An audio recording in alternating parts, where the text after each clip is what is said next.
noise that gets elevated as 92 Masters champion Fred Couples, born here in Seattle, one of the best athletes ever born in this area, raises the 12th man flag, and they'll be measuring the sound. They once had the record for the largest outdoor stadium. Kansas City broke it last month. They'll be measuring to see if they can get to 137.5, the record here tonight. We'll be keeping an eye on the decibels and through the night explain how loud that is. 10-1 Seattle won the toss, defer the option in the second half. The ball belongs to the Saints first. Steven Hauschka will kick it. Tavares Cadet back deep to receive for New Orleans.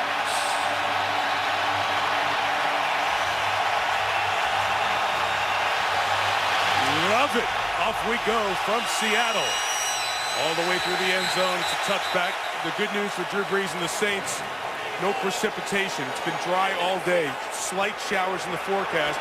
But Brees will have a chance to throw a dry football. He's thrown any kind of football very well. Only Peyton Manning has thrown more touchdowns this year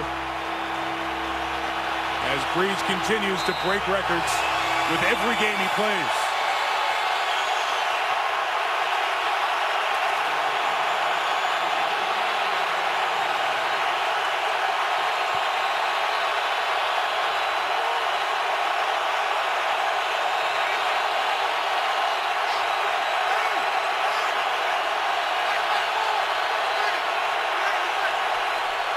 Communicating tough right from the start. So is the defense. Brandon Mebane on the tackle. No gain, a loss actually of 3 yards. Great start for Seattle. Backside penetration. But Mike, it'll be interesting to see these Saints, how they handle this outdoor venue. It's going to get cold tonight, and it's going to get extremely loud, and these fans are relentless. Officially, Thomas lost 4.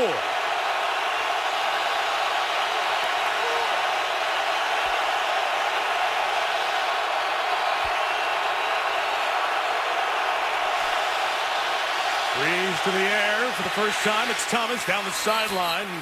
Gets that lost yardage back, plus some more. Rather Sproles out by the 24, John. A lot of outdoor challenges. It's going to really test their communication in the huddle and at the line of scrimmage. Saints love to use their running backs as receivers. Sproles and Pierre Thomas have combined for over 100 catches, and Jimmy Graham is the go-to man. He's their top receiver. They line him up everywhere, and he can run any route that you can dream up.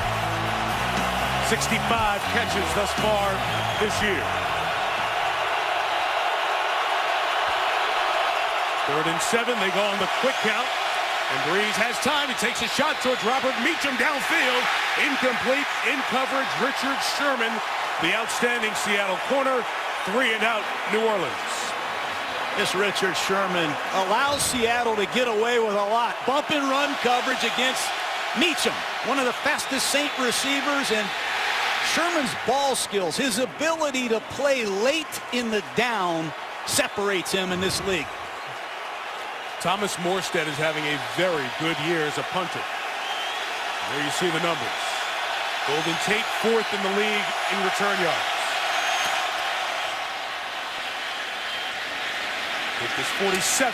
Tate returns from the 30. Gains only a yard as Issa Abdul-Kadus makes the tackle for the Saints. Now it's Seahawks ball, and here comes Russell Wilson, their quarterback.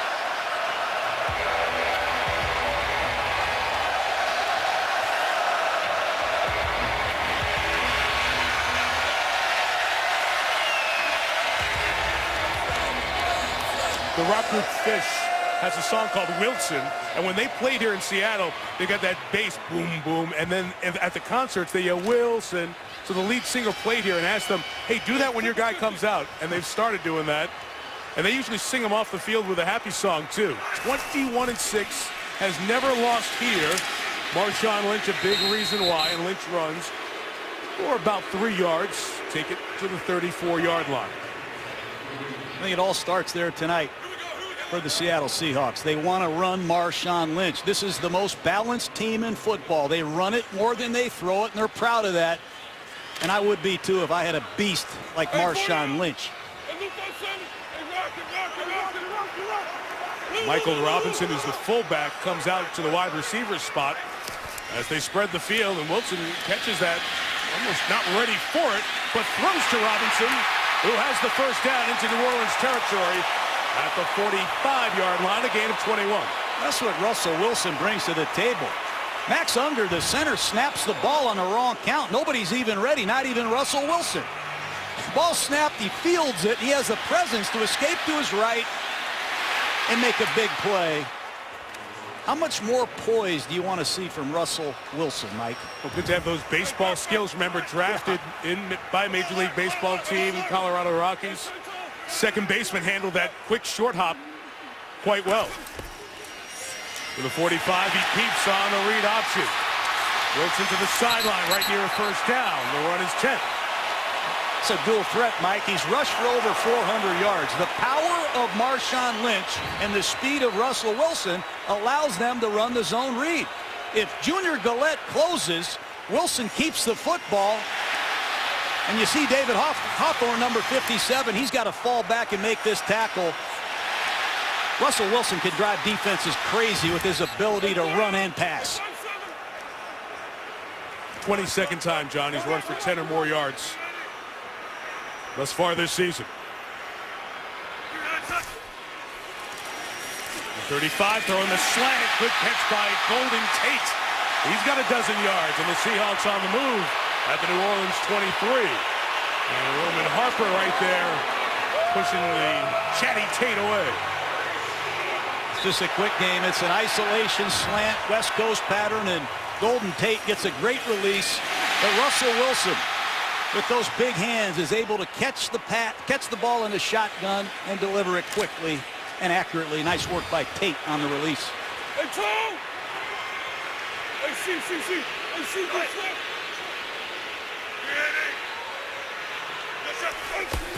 It's first and 10. Robinson leads the way, and Lynch running left.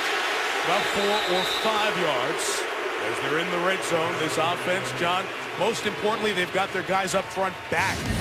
Yeah, the offensive line's healthy. Russell Okun at left tackle's been out with a toe. Giacomini's back from a knee injury at right tackle. Even Max Unger had a concussion. He's back. But this team has a powerful running game, and Marshawn Lynch is the star. And they will take some aggressive shots in the pass game, Mike. Russell Wilson, if he sees single coverage, he's going up top. Had Percy Harvin for their last game, but he's out for this one. That hip that was operated on in the offseason has not responded well enough after the first game action.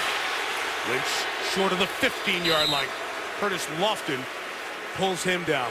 So Marshawn Lynch was in Buffalo, ran into some problems with the Bills, was productive there, but since he has come to Seattle, has been as productive as almost any other runner in the league. You see where he is this year, closing in on a 1,000-yard season again. Especially in the month of December. I'll bet his average in December is much better than it is earlier in the season. He gets stronger as the season unfolds.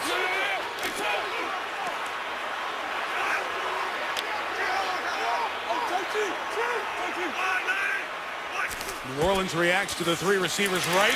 Wilson runs left. First down. At the 12-yard line, David Hawthorne, ex-Seahawk, made the tackle. Well, it's another zone read. They can run it to the split end side or they can run it to the tight end side, but they're going to give the ball to Lynch. They're going to read the backside, and if Junior Gillette continues to close, Russell Wilson will shred you.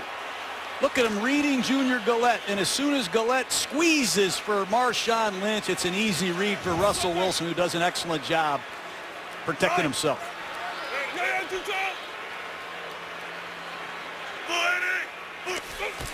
At the 13, toss Lynch left. That time Gillette was out there. His penetration along with Malcolm Jenkins, the captain, the safety for the Saints, making the play. And John, was Russell Wilson talking. We talked with Pete Carroll. That's Tom Cable, the old Raiders coach, the offensive line coach. They knew that their ability to run the ball and slow the game down quickest could be a big benefit in getting comfortable in this big matchup tonight. Yeah, keeping Drew Brees and that Saint offense on the sideline. Time of possession is a huge winning edge for Seattle tonight.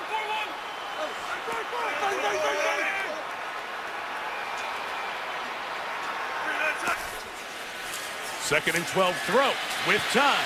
Up top, incomplete for the tight end, Zach Miller.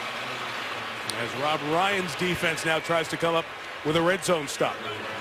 Rob Ryan's done an excellent job, Mike, utilizing his personnel. He wanted to install a 3-4 defense this year, but everybody got hurt in training camp.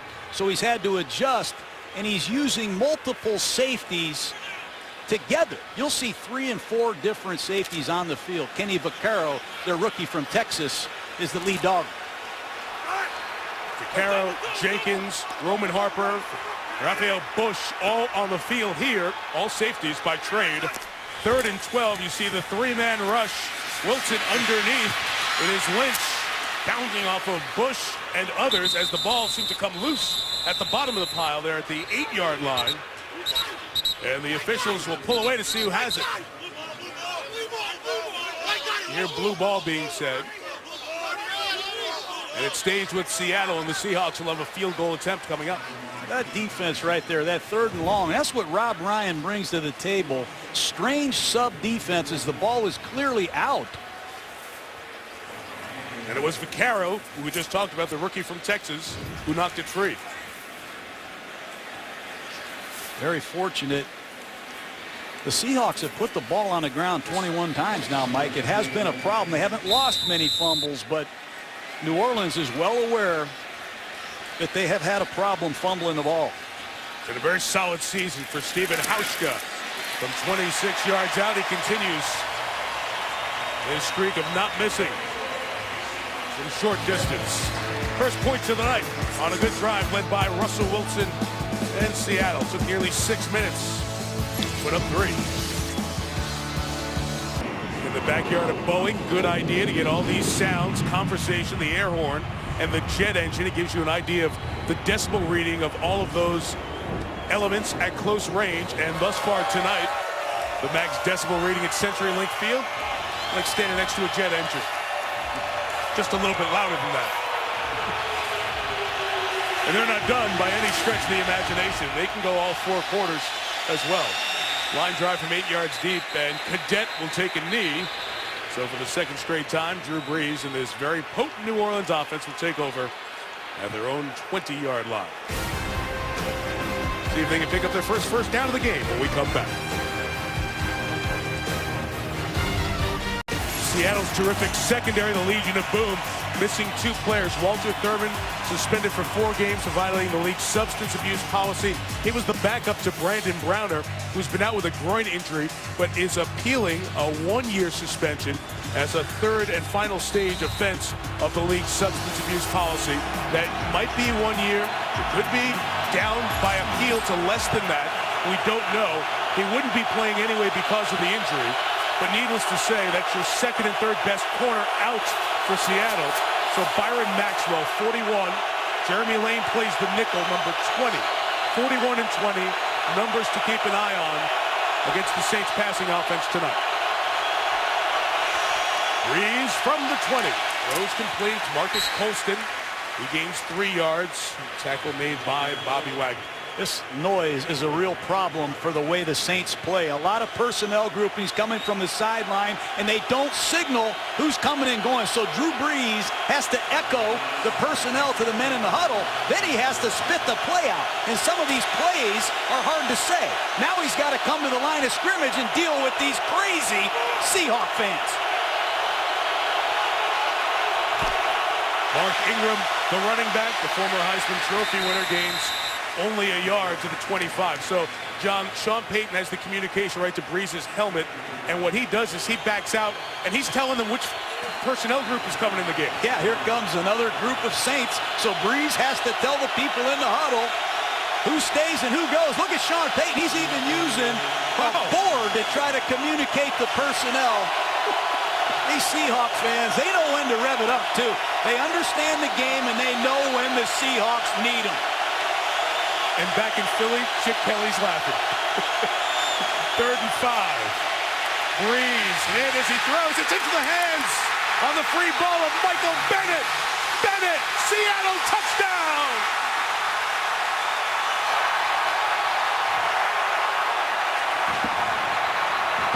The Legion of Boom strikes first.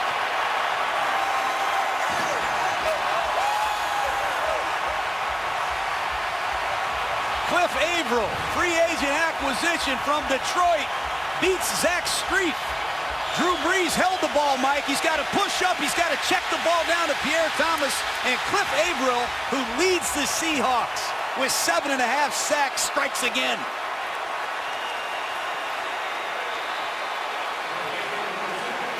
The lifeblood of a Pete Carroll football team is the turnover ratio.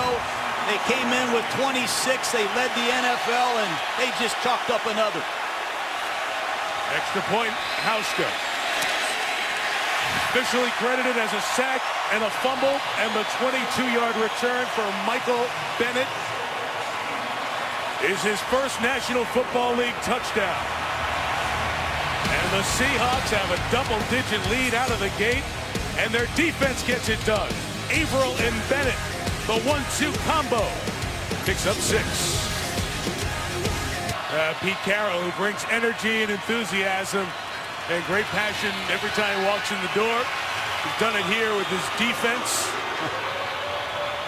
And as if it wasn't loud enough, they pegged the meter again on that touchdown scored by Michael Bennett. Now 10-0 as Hauschka kicks off. And good hang time on it. Cadet, no return. Third straight time Brees and the Saints take over from the 20. It has been an awful start for New Orleans. John, these are important words to slow down a good pass rush like Seattle has. Normally they nudge or they chip a defensive end, but right here Zach Strief got no help at all, and Cliff Averill just got the crowd in this game. They've got to send a tight end to nudge the defensive end or a back over there to chip the end to help Zach Strief. This crowd noise will be a problem if he doesn't. From the 20, it is Ingram running to the left. He'll gain less than 2 yards as he's pulled down. Ingram, who struggled mightily, as we know, last year, and this now his third season. Toe injury bothering him early on this year. But then Ingram was at least able to come back and play very well against Dallas, have that big running game, 145 yards. And that is a running back who they'll need in outdoor cold weather games. Somebody who can power the ball. Bryce Harris is checked in as an eligible tight end. He's an offensive tackle at the top of the screen. This is a play-action pass formation. And there it is. And Brees throws to Jimmy Graham, who spit the ball out. Incomplete pass. Ruled incomplete on the field. Graham never got a chance to come down and make a second act with the ball. Well, this is a sail route. They clear out the deep zone with Meacham, and they want to throw a corner route in here to Jimmy Graham off a play-action pass. This is normally a play that the Saints ring up easily, but Irvin, number 51, a former free safety in junior college, shows his athletic ability, and he is bulked up, Mike, to about 260 pounds. Got to help these two tackles with some nudges and some chips. You don't want to isolate Clemens and Averill one-on-one. Delay a game. No flag is thrown. No first down. Sproles only gained a couple of yards. That's what Seattle does as well as anyone in football. They play a 3 deep, 4 under zone, and these linebackers are outstanding handling the underneath checkdowns. This is where New Orleans makes a lot happen with Sproles underneath. Not many guys make the open field one-on-one form tackles like K.J. Wright. That was sitting on 0-0 for at least a second. They missed the delay of game flag there. Seattle's just fine with it. The Morstead punt, 43 yards. Tate on the run. And Golden Tate gets the block on the sideline. Flag is down, though, on the opposite side of the field, back at the 38-yard line.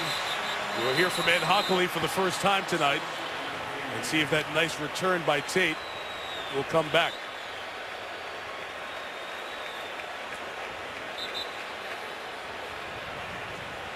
It's 41 degrees, feels in the upper 30s. During the return, holding by the return team, Seattle, number 20. The 10-yard penalty from the spot of the foul. Seattle keeps the ball after enforcement. First down. It's also sprinkling here a little bit. Cold enough that Ed Hockley's in long sleeves. No first downs for the Saints' first 3 drives.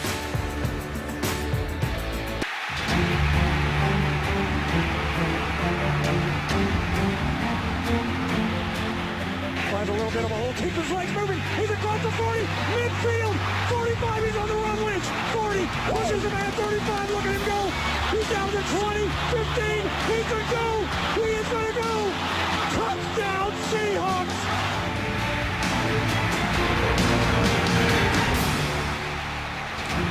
That was the moment, that great defining run, the last time that these two teams played in the playoff game here. When Seattle won the division at 7-9, that Marshawn Lynch run, a big part of the reason that Seattle was able to eliminate the defending champion Saints in that game. And it really put on everyone's radar what an impact player Lynch can be as a running back. And Seattle's continued to build around that. Now with second-year quarterback Russell Wilson. First down, 27, shot down the field towards Golden Tate. It's too long, and it's intercepted by Corey White, but knocked out. So it turns into an incompletion. Well, that's a receiver that Russell Wilson really likes. Jermaine Kearse is a down-the-field receiver. It's a corner route. Here's Golden Tate going after Corey White. They give Tate a number of opportunities to go deep. And one thing about Russell Wilson, Mike, he'll give you a chance to become a great receiver. He'll give you an opportunity to make a play on the ball. That time, Corey White, who's filling in for Jabari Greer, did a nice job.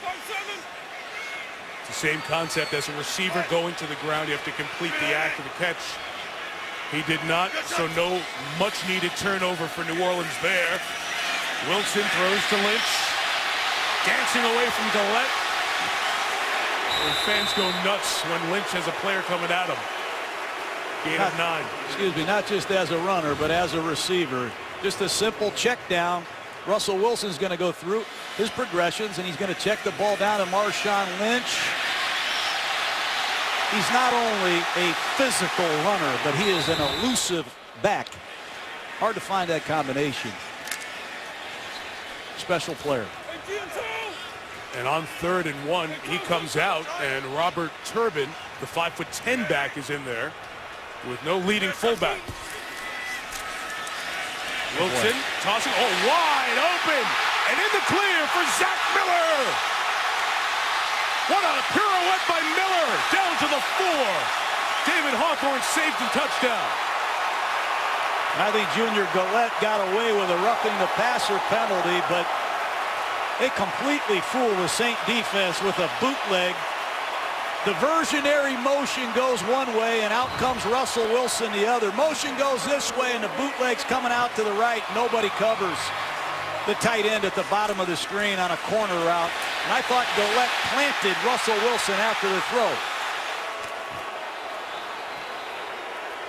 Right on it, John. Gain of 60 for the tight end Miller. And Wilson has to take timeout. Happens so often. You rush down the field after a long play. Play clock running against you.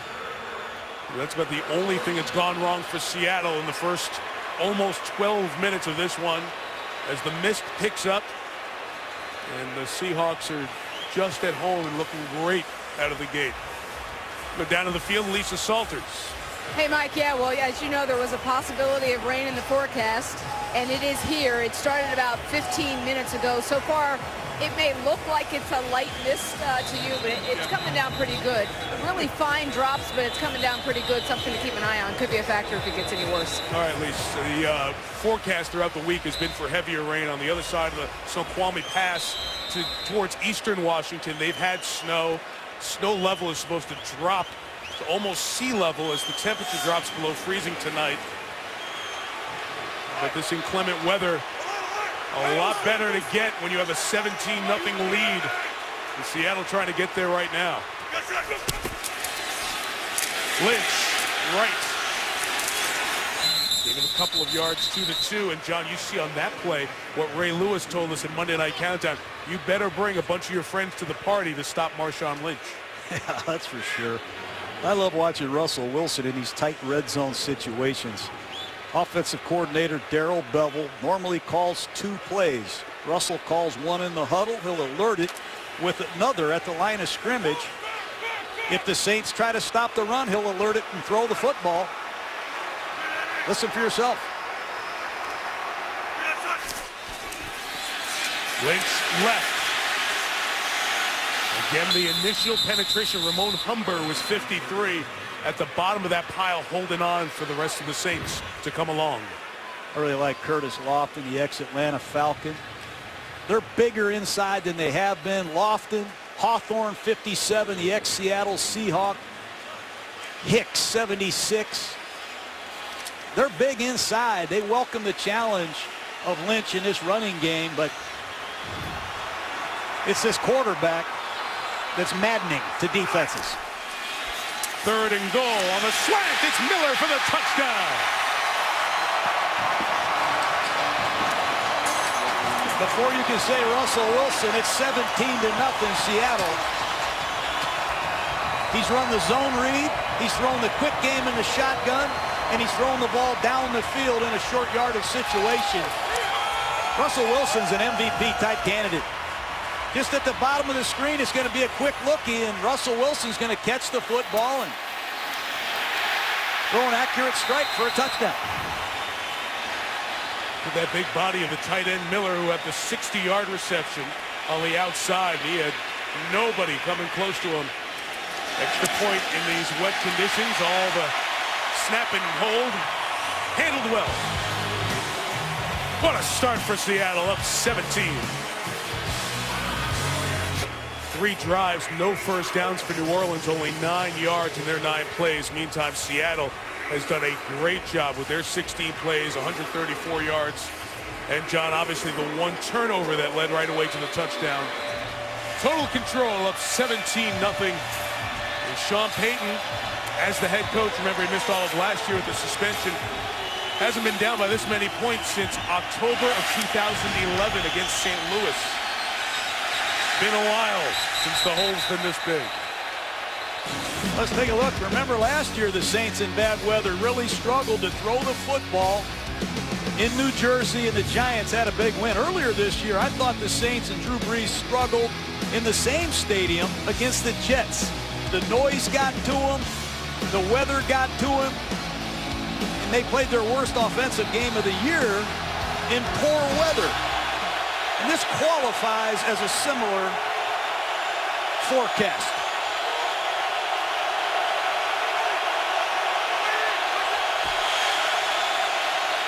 Number 20 going to the air. It's caught by Thomas. Pierre Thomas fighting for the extra yard as Bobby Wagner tackles him. It's a gain of 9. And that's what you have to do. First downs after first downs against the zone defense like Seattle. You've got to continue to move the chains. They have not given up a lot of big plays, and Sean Payton knows it. And they don't know this feeling, Payton and Brees together. No first downs in the first 3 drives since they started together 2006 season. They've never had an offensive start this slow. Hard half yard for Pierre Thomas, but it looks like it's short of the first down at the 30-yard line. You know, the Seahawks play a 3-deep zone with strong side rotation over and over. And the man that is the strong side rotator is a 240-pound safety named Cam Chancellor. It's going to be hard to run the football into that 8-man front. Earl Thomas is in the post, and Cam Chancellor rotates on the strong side and says, please run the football. Mark Ingram, the running back. Give to the up back, Jed Collins, and a former linebacker early in his days playing at Washington State, about 290 miles east of here. Became a running back, end of his career with the Cougars in Pullman, and has made that impact with the Saints. And after 14.5 minutes, finally a first down for New Orleans. And that'll be the only thing that they can take home with them after the first quarter. Let the wet and loud folks of the great Northwest take us to break after 1. 17-0 Seattle on Monday Night Football.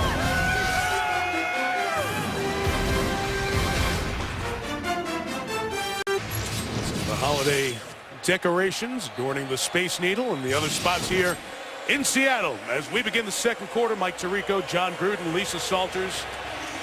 10-1 Seattle with a tremendous start. 17-0. It's the biggest hole at the end of the first quarter since the era of Brees and Peyton began in 2006 in New Orleans. Well, this is the go zone. I'd be aware of the shot play if I were Seattle. Their own 41. It is Brees looking left, and he fires to Robert Meacham. A good gain on first down. It's that sluggo seam they're famous for. They're looking for Earl Thomas back here in the deep end. They're going to run a double move and try to get Graham down the seam and move Earl Thomas in the post. But Seattle checked to a 4-deep zone that time out of respect. I can't wait to see Brees go after Thomas when he's in the post by himself.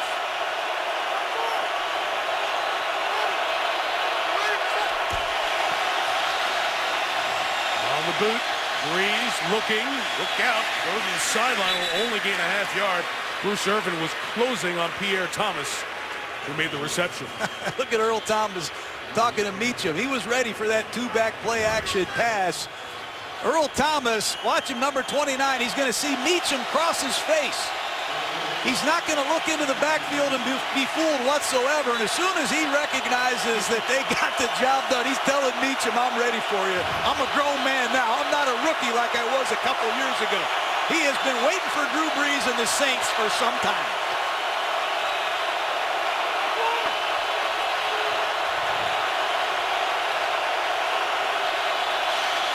That jump by Cliff Averill going to cost his team a first down, unless it was induced by a Saint. Didn't look that way, though.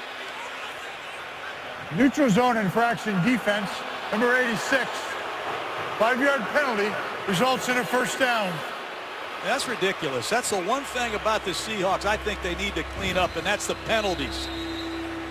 And Averill is clearly off early, but they have had a real problem with penalties, almost 8 per game. They must clean that up. You do not give Drew Brees any free passes.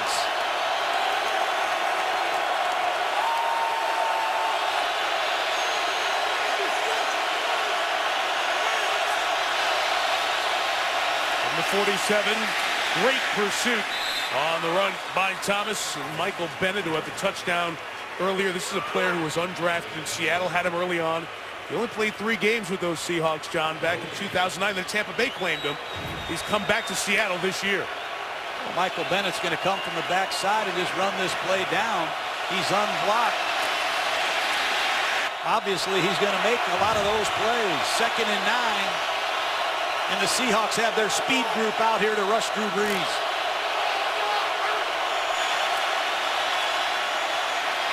He gets some time setting up the screen. This is Thomas trying to work hard to get inside the 40.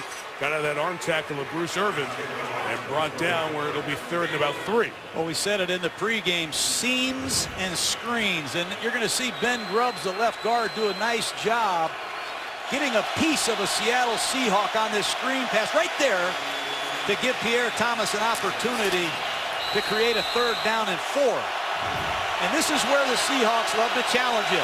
Sherman at the bottom of the screen, Maxwell at the top. The Legion of Boom has made their name in these situations. Brees throws across the middle of the big receiver, Colston, and Marcus Colston with the first down at the 36. Used all of that 6'4" body. Colston is very effective when they put him in these tight splits. He gets position with his big body between he and the ball, and Drew Brees is on time and deadly accurate. I don't think Drew Brees even has a pulse right now, Mike. He's probably welcoming the opportunity to bring his New Orleans Saints back.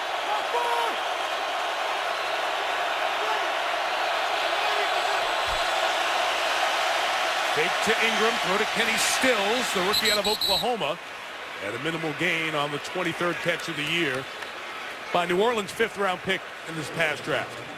I think Sean Payton's off to something here. He's changing the launch spot. You've seen 3-step drops. That time they moved the pocket. You've seen play-action passes.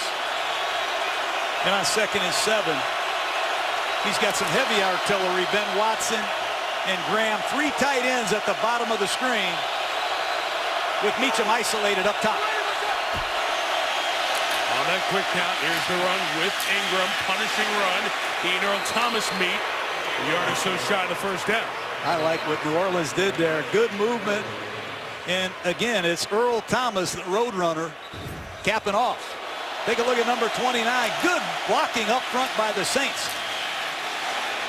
And Earl Thomas, he remembers that national championship game, Texas against Alabama. He got Ingram that time.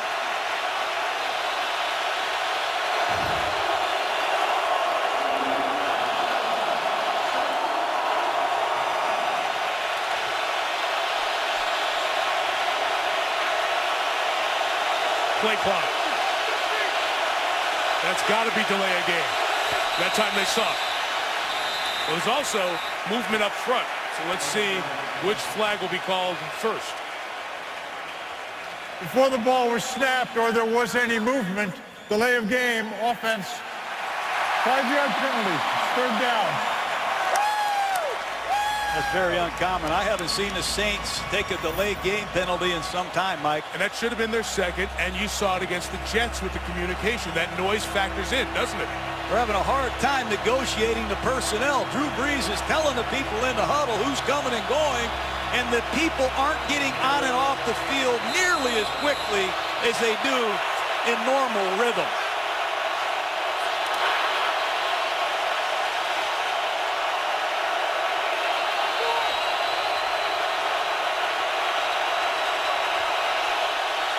Sproles in the slot. And the pass is caught by Graham, who was outside of Sproles to the 12-yard line. What a shot there by Brees and a gain of 20. How does a tight end line up out there and run that route? A slant pattern. He lines up like he's a wide receiver. And they do an excellent job locating a big tight end on a weekly basis. And that's Maxwell out there on him, John. They're not sending anybody special on Graham.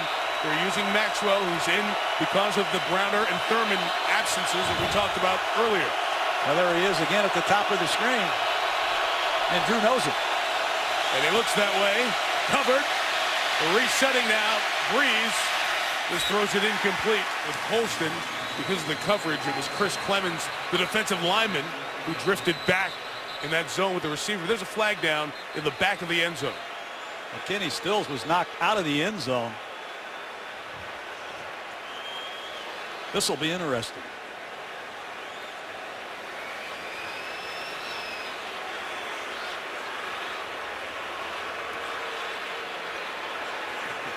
Now the conversation, is the quarterback in the pocket at this point? What call is made?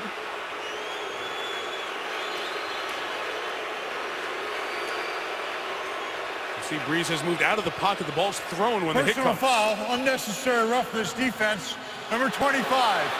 Half the distance to the goal, automatic first down. I think it's a good call. Absolutely. Saw it last year up here when Brandon Browner knocked a Green Bay Packer receiver out of the end zone. That was uncalled for by Sherman. You saw the ball was gone, and Brees had thrown it to get rid of it. So a well-covered play becomes a first down here for New Orleans inside the Seattle 10. And once again, Mike, it's the second defensive penalty on the Seahawks that have helped this Saint drive continue. I would not give Drew Brees these opportunities. Josh Hill, the other tight end, comes back to block, lead the way on a pounding run for Thomas down to the 2. Last night, Drew Brees called Pierre Thomas the most underrated back in the NFL because of all that he does, receiving, picking up blitzes, and able to run inside the tackles there inside the 10-yard line. Well, when you play the Saints, you know they're going to run the football to the right. That's where Streif is. That's where Jari Evans is. They've had a lot of success running off that right side. If they run it again, they're going to run it to the bottom of the screen behind Streif and Evans. To the left, in the middle, it's Graham who holds on for touchdown number 12 on the season. How do you stop that?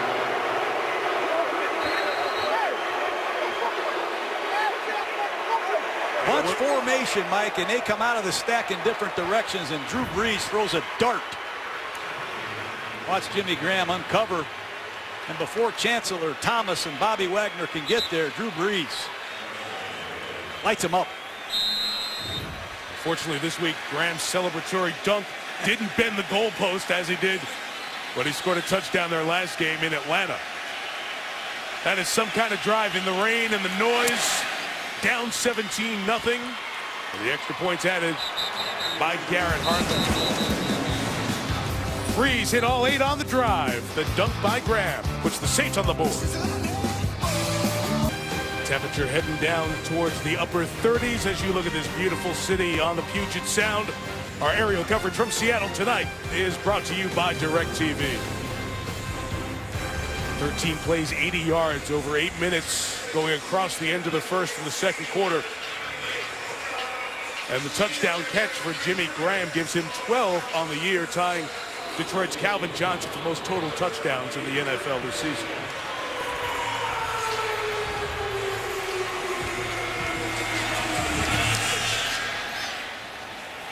Been mostly touchbacks this year from Morstead. This one returnable for Robert Turbin, who is stopped at the 15-yard line by the safety Kenny Vaccaro. Also a single-season record for touchdown catches by a Saint. It's 12 for Graham. It's thrown by Brees to get the Saints back in it. Now we'll see what their defense can do against the Hawks.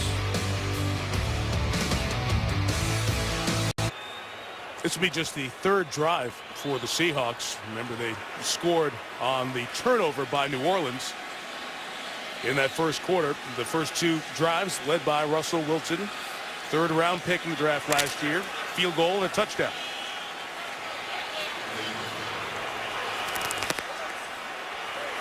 Raphael Bush, the safety, was on the field earlier for New Orleans, injured his ankle. And out for the Saints for the moment. Lynch runs to the right, across the 20 to the 21-yard line. Tackled by Curtis Lofton.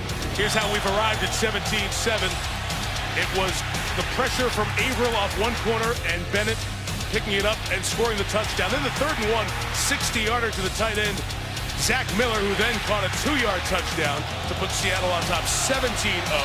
And then the Saints responding just a moment ago. That 13-play, 80-yard drive capped off by the touchdown to Graham.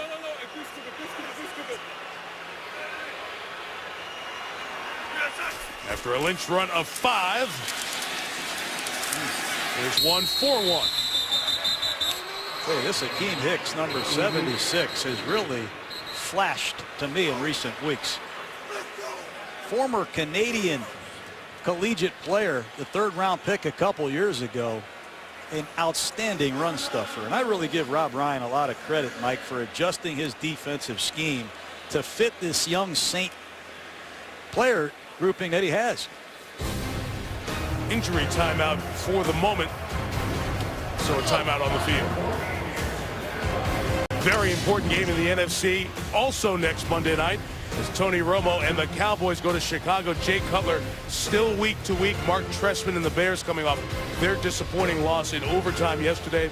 Trestman said today we'll find out about Cutler as the week goes on. So we'll see.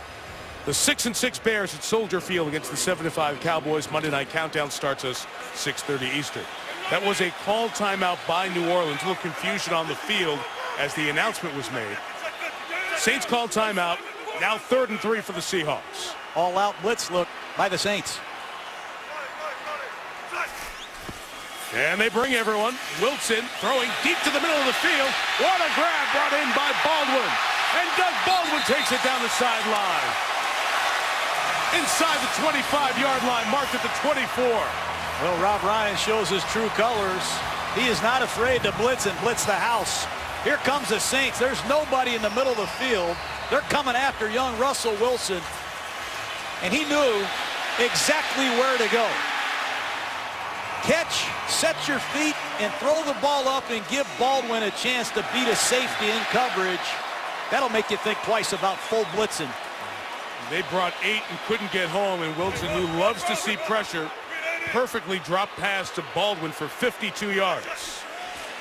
Officially from the 25, Wilson tries to escape and does. And on the run, Wilson. Flag down as he's down at the 12. He's going to come back, but I have no idea how he got out of that one. Neither does Akeem Hicks, who had him. How did that guy duck under me? Hands to the face. Offense, left tackle. 10-yard penalty. Repeat first down. It would be Russell Okung, if in fact it was the left tackle. Take a look at Okung here at left tackle. He's the man guilty of the hands to the face, but sometimes being a little shorter than everybody else pays off for you.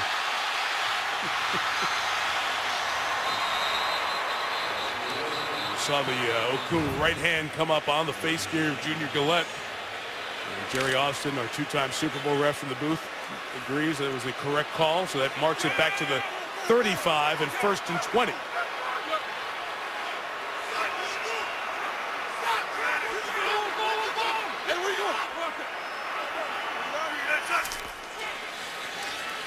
Empty backfield. The throw is complete again. Zach Miller give him a dozen there to the 23-yard line. That's one thing that Darrell Bevel is doing to this Saint defense right now, Mike. He's spreading them out in his base personnel, and he's getting tight ends in space against linebackers that aren't equipped to handle coverage. They're going after Lofton with these open no-back formations. They need to get some help for the veteran from Oklahoma. Robert Turbin in the game at running back. And here he comes to the left. Meantime, Lofton caps off the play that Gillette stopped along with Cameron Jordan. What a year the first-round pick from 2011 is having. 9.5 sacks for Cameron Jordan. Well, they just stuffed this play at the point of attack. They're going to run a stretch play off the left side. And Cameron Jordan, number 94, who plays multiple positions, gets after McQuiston, gets off a block and rocks Marshawn Lynch. And in 3rd down and 8, these sub-defenses that the Saints run have created a lot of confusion for offenses this season. Whistle before the play.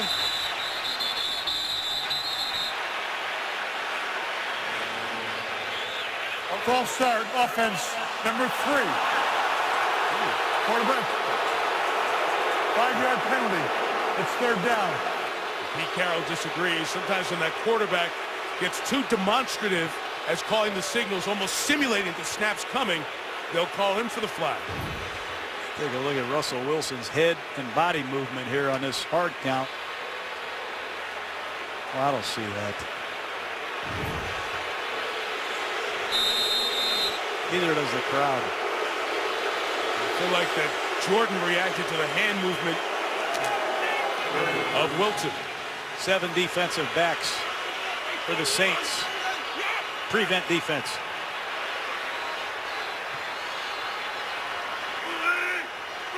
First down away to the 15. Wilson gets it quick. Will Tate get the blockers down the sideline. Yes, first down. Golden Tate to the 12. So they put all the DBs in. But the screen with Tate keeps the drive alive. Oh, it's a great block by Jermaine Kearse, but it's a prevent defense, a 3-man rush. A lot of defensive backs out here. So Russell Wilson just picks it up and throws it to the top of the screen.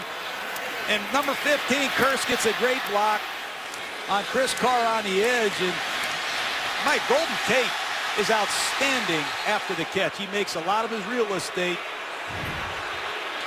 after the catch. Great call.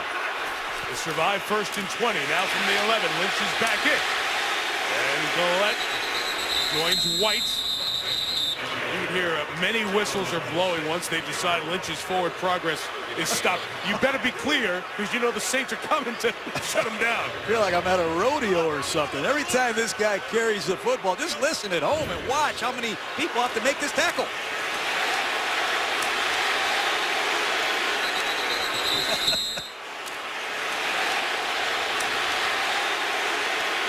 Precipitation picking up. They can get a first down inside the 1.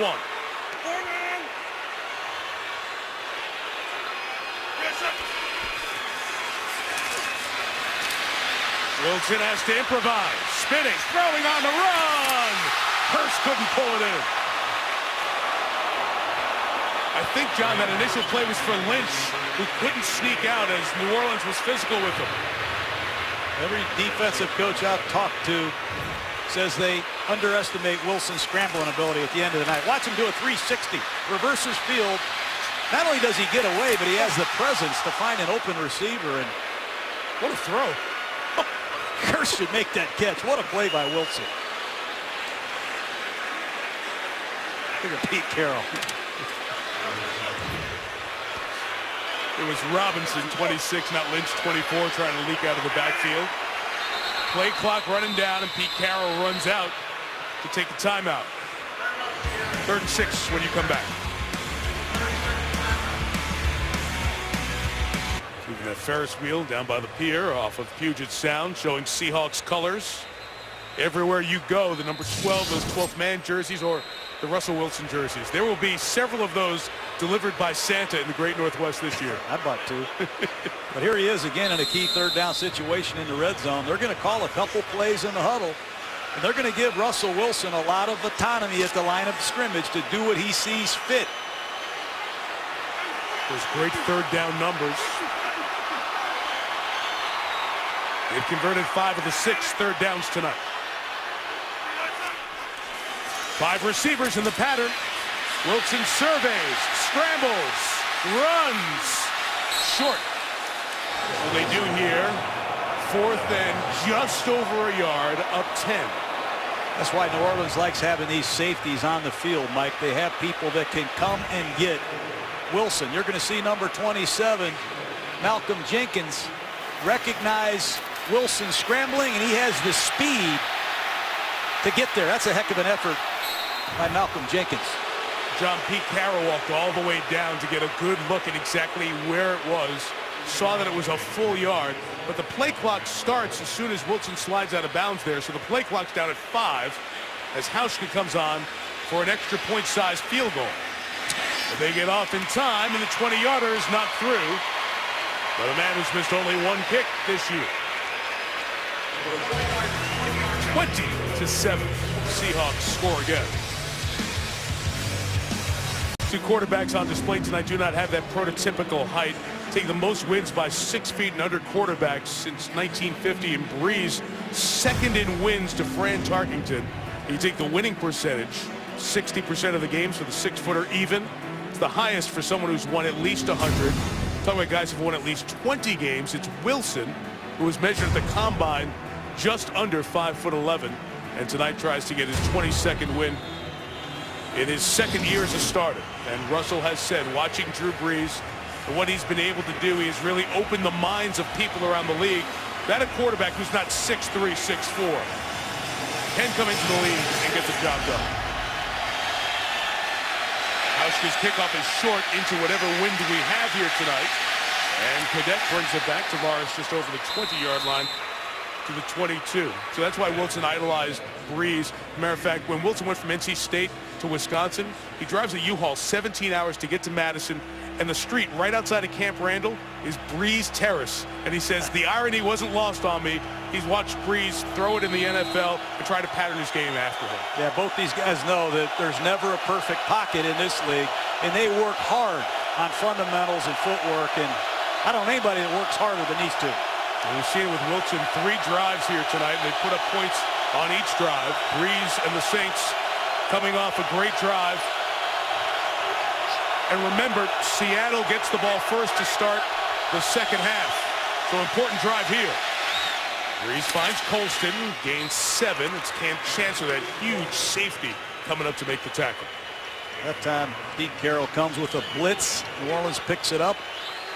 Even when Seattle blitzes, they play zone most of the time, Mike. That time, Chancellor saw Colston the whole way. Good drive, good tackle.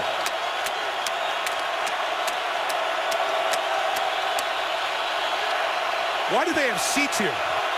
Nobody ever sits. They're standing all night. 2nd and 5 for the fullback Collins. Terrific catch. Is ruled touchdown there, a yard and a half shy of the 1st down. Saints have been very patient. Sean Payton has thrown the ball quickly for the most part in the last 17 or 18 plays. I'm still waiting for Brees to challenge Earl Thomas with one of his patented seam balls. 3rd and 2.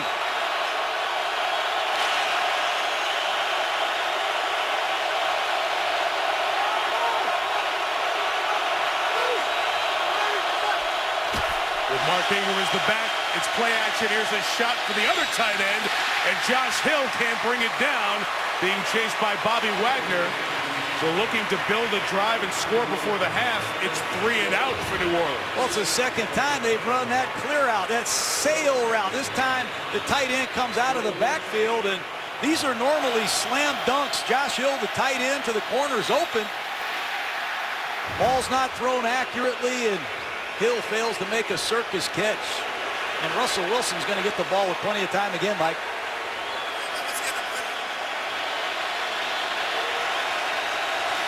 Thomas Morstead.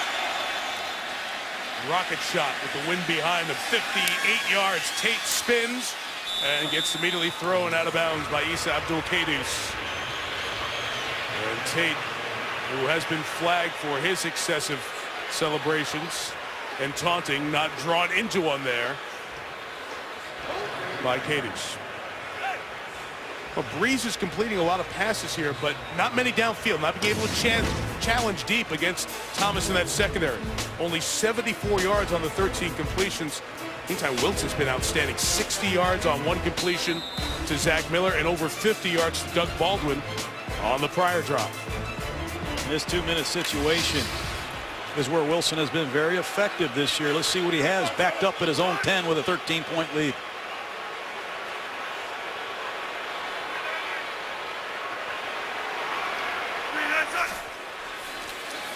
Starting from their 12. Nothing going on. Wilson trying to take off, shovels it ahead to Marshawn Lynch, who catches it. It'll be a loss of 5.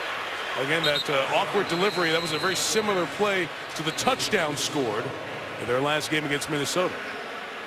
Roderick Bunkley was looking for that sack.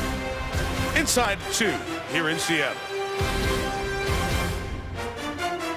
I want to go back to this play here before the 2-minute warning. It was close to a sack with Russell Wilson. And as you look at Roderick Bunkley, the Wilson knee will be down before he flips the ball. So that should be a sack. Now, because it happened before the 2-minute warning, New Orleans would have to challenge that play. That's the first time the Saints have had a look at it via replay, because we went to break at the 2-minute warning. And the question is, will they use the challenge here, now that they've seen that replay, to get 5 more yards farther back? And they do not. Well, it's a run to the 12-yard line, but now New Orleans will use one of those timeouts. John, try to get the ball back for Drew Brees. I love what Sean Payton did right there. He didn't waste a second. As soon as he saw Lynch tackled, he took the timeout. He wants one more possession for Drew Brees. He knows he's got to kick it off to Russell Wilson to start the 3rd quarter. He'd love to see his offense get one more shot.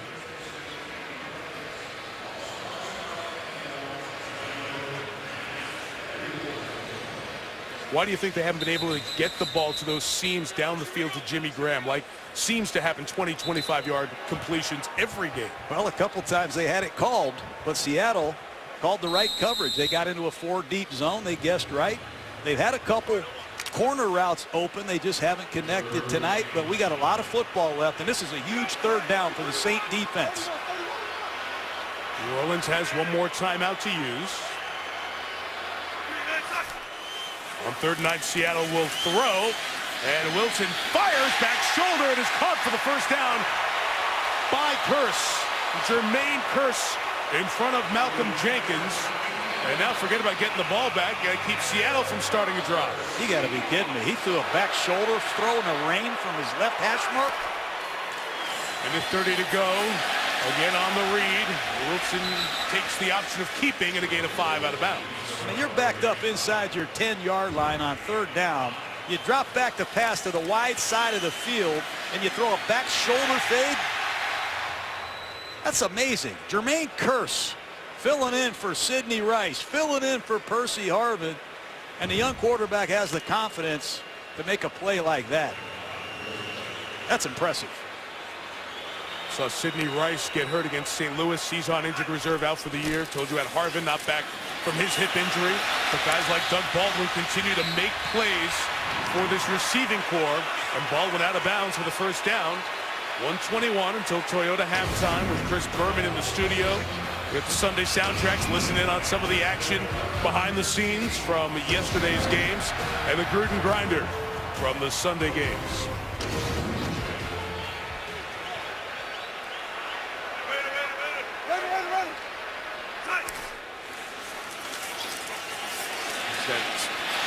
throw the ball, but that time it was low for Lynch and incomplete. Stopped with 78 seconds till the half. That's what the Saints need. They need Junior Gillette to rev up the pass rush. That's the one area that the Saints are much better at this year. That's rushing the passer. They came in with 37, Mike. Here you see Gillette knock Wilson down as he edges Russell Okung.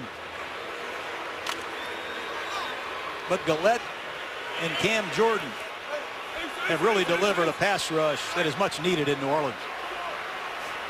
Recently signed Ricardo Lockett is the Seattle receiver, bottom of the screen. Second and 10, a Lynch run up the middle into Saints territory to the 42-yard line, closing in on field goal range as we close in on a minute. When you come with a blitz off the outside, you better shut down these inside gaps. Excellent work by Russell Okung on the backside, and Marshawn Lynch cuts it back and he thrashes New Orleans. Wilson lofting it once he's out of the pocket. He can get rid of it legally there, so it's incomplete. By the way, that run for Lynch ties him with Adrian Peterson for most yards in the league, most runs this year in the league, over 10 yards. It's such a great weapon and a patient offensive play calling sequence here, John, inside the 2-minute warning with only one timeout. Just look at Russell Wilson in the huddle, Mike. He talks with his eyeballs. I mean, he has so much confidence and he delivers such a positive vibe that every play is going to work. It's contagious with this Seahawk offense. Oh, to the left, it's Turbin. And they're closing in on field goal range at the 30-yard line, using the final timeout here with 40 seconds remaining, a gain of 12. Put all these defensive backs in the game to stop the pass. Pete Carroll and Russell Wilson are willing to run the ball. And you talk about the confidence that Wilson exudes. Here he is talking about how far this team can go with his leadership. I believe I can do anything. You know, it's like one of those things that the Lord truly gifted me with a lot of talent, and I put the work in. And that's how we separate ourselves, by our preparation, by my preparation, and really studying the film, and really studying my game, and really self-evaluating myself. And when I'm not very good at something, and making sure I take that note and work at it. You know, I don't shy away. You know, I can't be afraid to excel. And those big opportunities, you know, I always want to be clutch, being consistent, being dominant, and being clutch. You know, that's how I want to play the game of football. In at 5:45 every morning, out after 7:30. Described simply as a coach's dream. Fans like him too. In field goal range, the Seahawks. Wilson escapes, keeps, has 5 and 10, and give him 15. Down by the 15. Doing it all in this first half. And talking to the Saint coaches, they were content on doing everything they could to contain him. They're going to try to keep Russell Wilson in the pocket and make that 5'10" status matter, but they're not fast enough. They underestimate him. Say whatever you want. Time and time again, since Russell Wilson has arrived in the National Football League, he gets out of trouble. 33 seconds. Take a couple of shots at the end zone here, even though you have no timeouts. There is time to kill the clock, get your field goal unit on. Wilson using the middle. It's caught by Curse at the 8. Seattle will get back to the line quickly here. Let's see if they have a play call, or they'll kill it. Looks like a kill. With 18 seconds left, but a flag down. Let's see if New Orleans did not get back on side.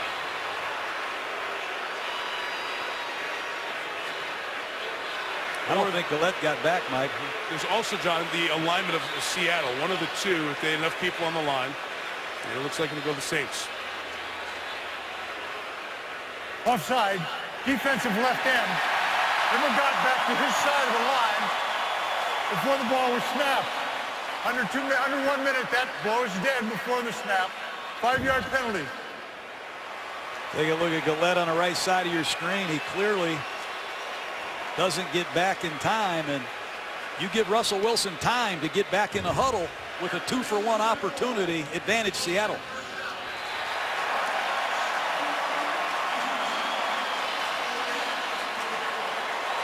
So it gives the Seahawks a first down, and as it's a defensive foul there, Now opens up more opportunities with a stop clock at 18 seconds.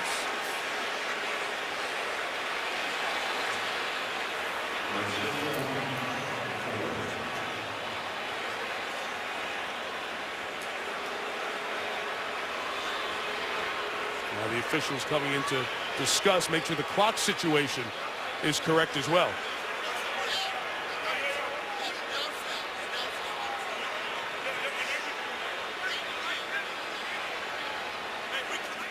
No timeouts, first and goal at the 5.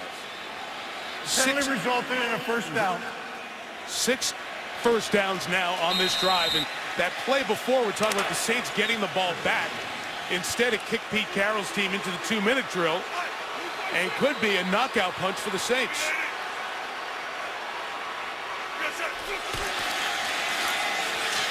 Wilson protected, throws it back. Open is Baldwin for the touchdown.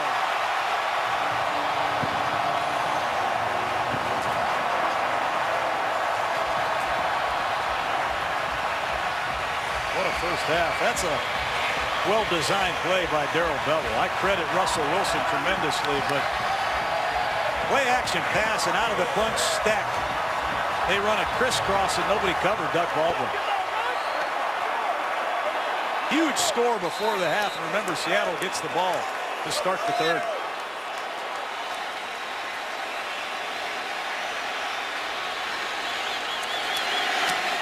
(27-7).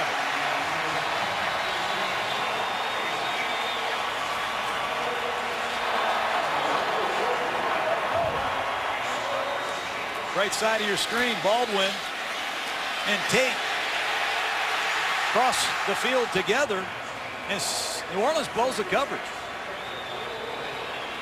And Wilson's not missing much, Mike. He's seeing everything. Maximum protection. And Pete Carroll's got to love this. This is just where he wanted to see his defense, with a commanding 3-score lead, where he can cut loose his pass rush. How about Russell Wilson, Mike? So few mistakes, so many solid plays, and you almost have to remind yourself, this is his second year. He seems way beyond his years, and seemed that way at the end of his North Carolina State days, and went to Wisconsin and learned the offense of the year, became a captain after just 6 weeks on campus, took him to the Rose Bowl. It all started, he ran a zone read to begin the game. He got in a no-back set, threw a bomb against a full blitz. He's been outstanding in the red zone. He makes a great play in the 2-minute drill, backed up on third down. You got to tip your hat to the young quarterback. 13 seconds left. And Hauschka will roll it back. And closing in on it is Cadet. He's tackled first by Chancellor. And then Mike Morgan. 9 seconds left. You remember that game, sir? Yes, I do. Heck of a play caller.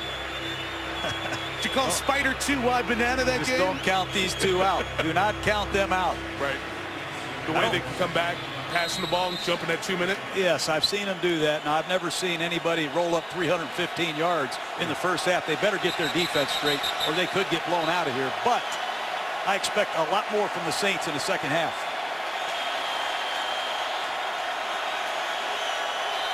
$224 more yards in the half.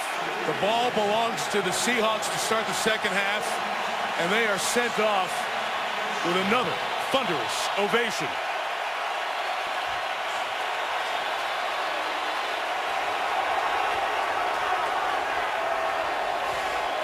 Chris Berman, Toyota halftime.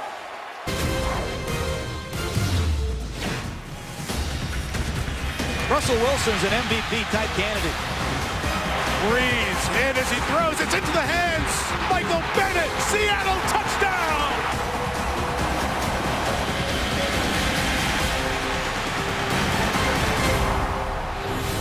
A wow of a first half for the Seahawks in CenturyLink Field. Rocking 27-7. Hawks get the ball to start the third. Mike, John, Lisa Salters down on the field. So how does a New Orleans team regroup it's got to start with his first drive, obviously, on the defensive end. That's that simple, Mike. You have to stop the Seattle Seahawks on offense. They've been unable to do it. They have to get Drew Brees back on the field. He spent way too much time on the sideline. They have to find an answer for Russell Wilson quick. 315 first half yards for Wilson and the Seahawks. 226 coming via the air. And so much of the narrative of this season has been, as Sean Payton returns, Rob Ryan takes the defense, turns it around. It's a top 5 ranked defense. But they have been exposed by the talented Wilson and the Seahawks offense in this first half. It's a little colder here. Temperatures dip below 40. The wind is shifted a little bit as the return comes shy of the 20-yard line. Well, Wilson can do it all, and he did it all in the first half. It started with his zone read. He reads Junior Gillette. Gillette closed, and Russell Wilson kept it for big yardage. Then Rob Ryan comes with a full blitz, and Russell Wilson sees it. He goes right to Doug Baldwin and throws a perfect pass for a huge gain. And then play action in short yardage, play action on the goal line. He's done it all tonight. Important right now that he takes care of the football and stays on the gas pedal because Drew Brees is waiting. Derek Coleman, the fullback who's been inactive for the last 4 weeks, is in. And he lead blocks for Lynch, who has no gain. Lisa Salters down the sideline. Hey, Mike, well, Sean Payton told me that his team didn't do a whole lot well in that first half. He said we gave up too many big plays on third downs. We didn't get off the field defensively. He also said communication wasn't good. So I asked him if the noise was a factor in how those designer earplugs were holding up. He said noise wasn't really an issue, but he did say that they had a miscommunication on the very first play of the game. As for the Seahawks, I asked Pete Carroll, what do you have to do to deliver the knockout punch? He said, hey, we're not in finish mode. We respect this team. We know what they can do. We're just going to keep playing. Mike?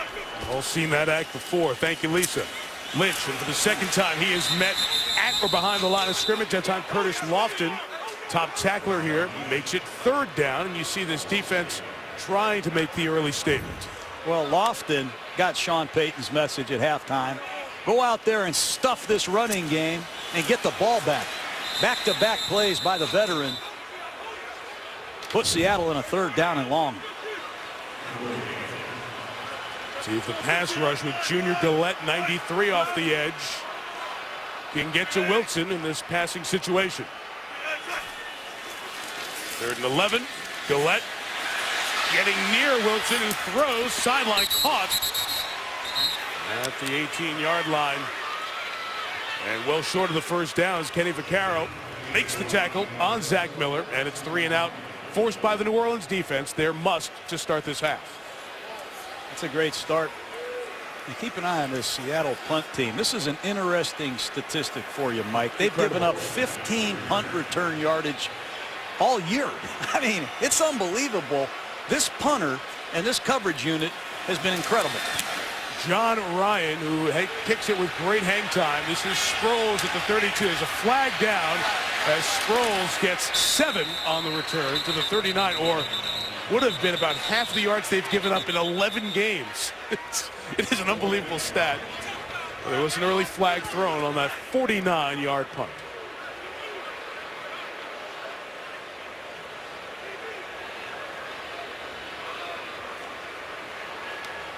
Seattle penalized 5 times in the first half, New Orleans twice.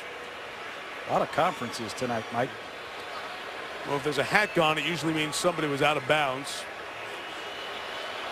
And how quickly did they come back in bounds, make the effort to come back in bounds?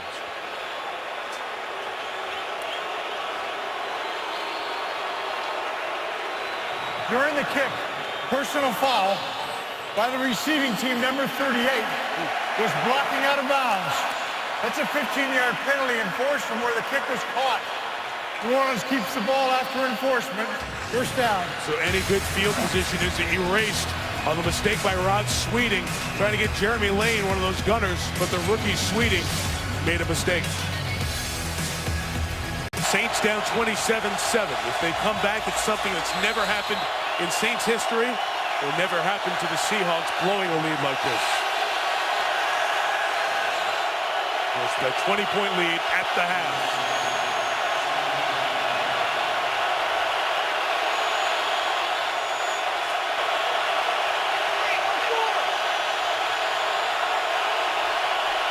halftime start from the 17.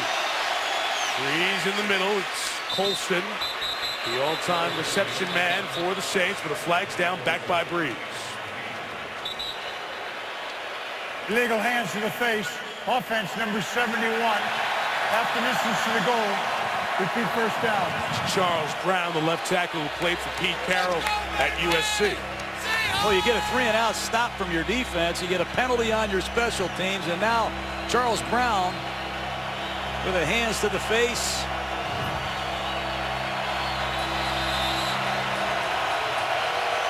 And this crowd is being treated to a real performance so far.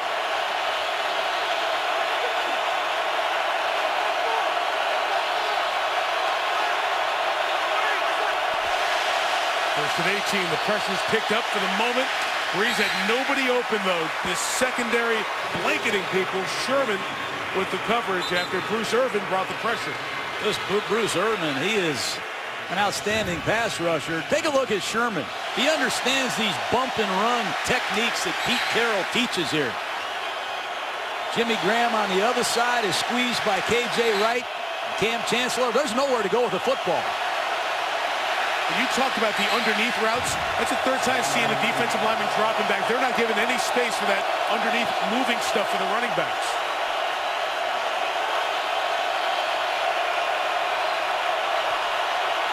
Play clock. Timeout.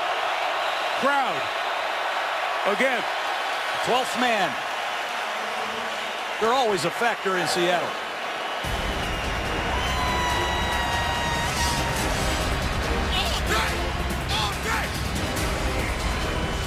Parents, teachers, students, fans, fun and easy way for you to hop on the NFL Play 60 bus. Get on board, join the movement to help millions of children get active and healthy. Visit NFLrush.com/Play60. Third down. Good luck. Watch the screen if you're Seattle to Pierre Thomas. Second down, second and 18. Pressure by Averill off the corner. There is that screen to Thomas, who got to the 16-yard line. There's another flag down right back by where they were trying to protect Brees. Another hold. Pete Carroll looking at his options. It would either be 3rd and 11 or 2nd and push him back to about the 4-yard line. Offense number 73. Half the distance to the goal. Repeat second down. Backside guard on a screen play. Let's see. He can't believe the call. Watch Jari Evans get rid of this blocker and try to get into the screen. I don't see that at all. That's a bad call. They got to let these players play. Too many penalties.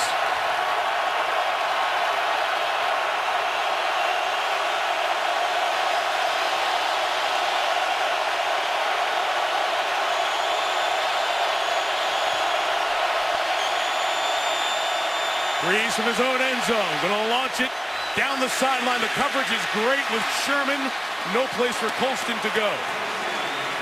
There's Richard Sherman. All the production they get out of Richard Sherman in bump and run coverage. You got to credit Pete Carroll and Chris Richard, the defensive backfield coach of the Seahawks. These are 5th and 6th round picks, Mike. Maxwell, Jeremy Lane, Sherman, all 5th and 6th round picks. And Earl Thomas, the captain, is the only 1st rounder. But they are giving the New Orleans Saints all they want tonight. Watch the play clock again. Get it off in time. Seahawks rush 4. It's underneath Sproles. He needed to get to the 27. And it will be another 3-and-out from the Saints. Once again, Earl Thomas, who makes a living as the deep safety. He sees the ball. Check down to Darren Sproles. He's going to be a part of it. That time Sproles made him look bad. I like it.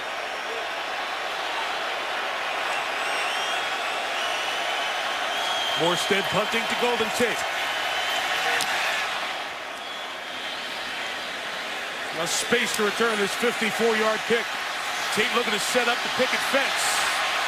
Got through almost all of it, but brought down by the former Seahawk, David Hawthorne. Another flag is down. During the punt, holding by the receiving team, number 57. A 10-yard penalty is enforced from where the ball was caught. Seattle keeps the ball after enforcement. First down. Take the Seahawks back around their own 20-yard line. But, John, let's go back and talk about the impact for Earl Thomas, who you think is Defensive Player of the Year candidate this year. Well, this hero, Cam, you see him on the practice field, coming downhill, breaking on the football. He can see the ball delivered, and he's got a great knack for accelerating, just like he does right here. Love the way he plays. He sees the game differently than most people see it, on and off the field. Passionate every day, striving to get better. I'm telling you, I think he's got some MVP-like criteria on defense. And so often you look at stats for a player who has a huge number of interceptions or sacks, but once you watch the coach's tape of Thomas and all the things he does, and then learn from his teammates the energy he brings to this defense on a regular basis, there's all the traits of the leadership. Pass caught by Tate to gain a 3 as Corey White throws him out of bounds. And, John, it's both sides. We've talked about Russell Wilson and Earl Thomas, the true leaders, defined leaders of this team. Young, talented, dedicated players who everybody seems to be thrilled to follow their words and their ways. No, I echo that. I can't tell you how impressed we all were walking out of those production meetings. Well beyond their years.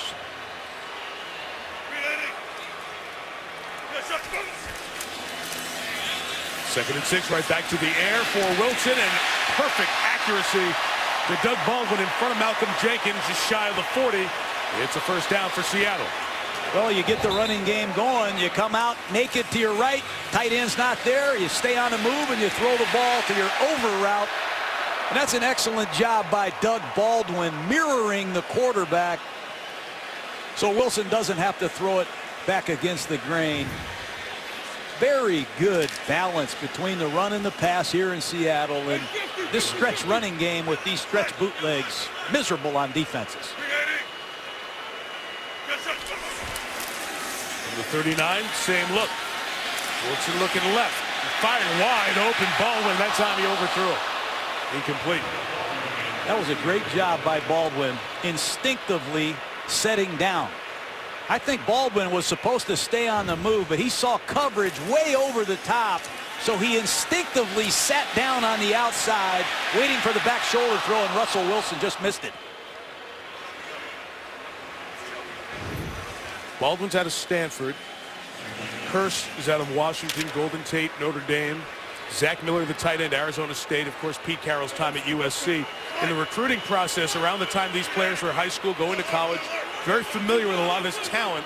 And it's a lot of those players in lower rounds that have been taken and succeeded here. Wilson.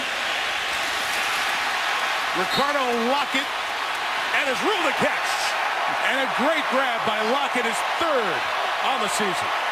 Who are these receivers? Fort Valley State, Lockett. I've seen Kearse. But this is an aggressive shot team.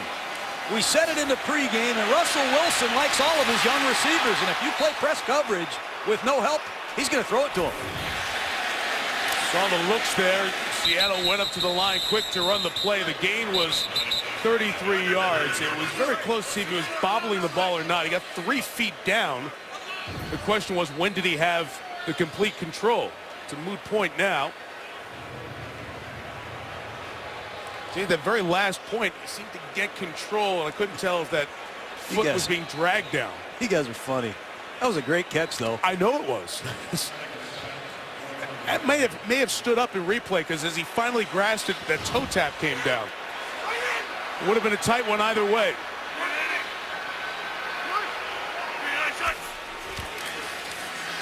Second and 7. No holding. The holding flag is thrown as the Wilson moves to the 20-yard line. James Carpenter in at left guard. Hogtied, the lineman coming through. 77 for Seattle. Should be flagged here.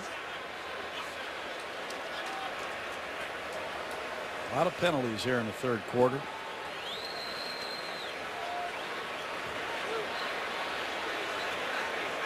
A lot of conferences in the third quarter.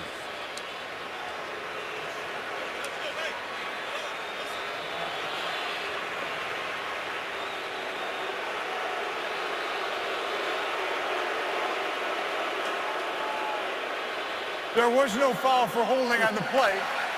The quarterback had already taken off with the ball. Third down. So since he was beyond the play when the hold happened, that erases the hold? All right. I'm confused. Short yardage. The last time Seattle had a short yardage situation, they ran a beautiful bootleg and got a big play. Let's see if it's the Beast or it's Wilson.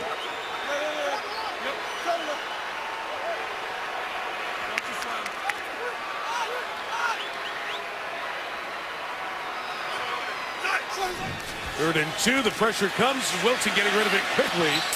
And it's incomplete, but a flag is thrown as Hicks takes Wilson to the ground. Well, the flags are not going the Saints' way here foul, roughing the passer. on this drive.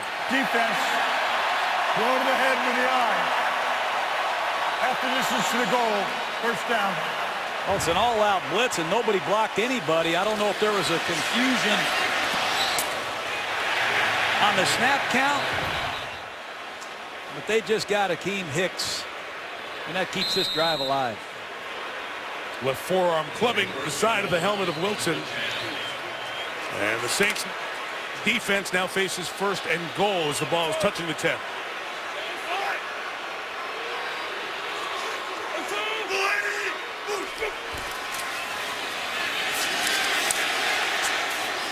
Tackled by Hawthorne, gain of only a yard. It was Curtis Lofton, Hawthorne's teammate, who told us last night that this former Seattle Seahawk, we didn't really get to see the real Hawthorne last year because of injury, but the Saints feel like they're getting that kind of play this year.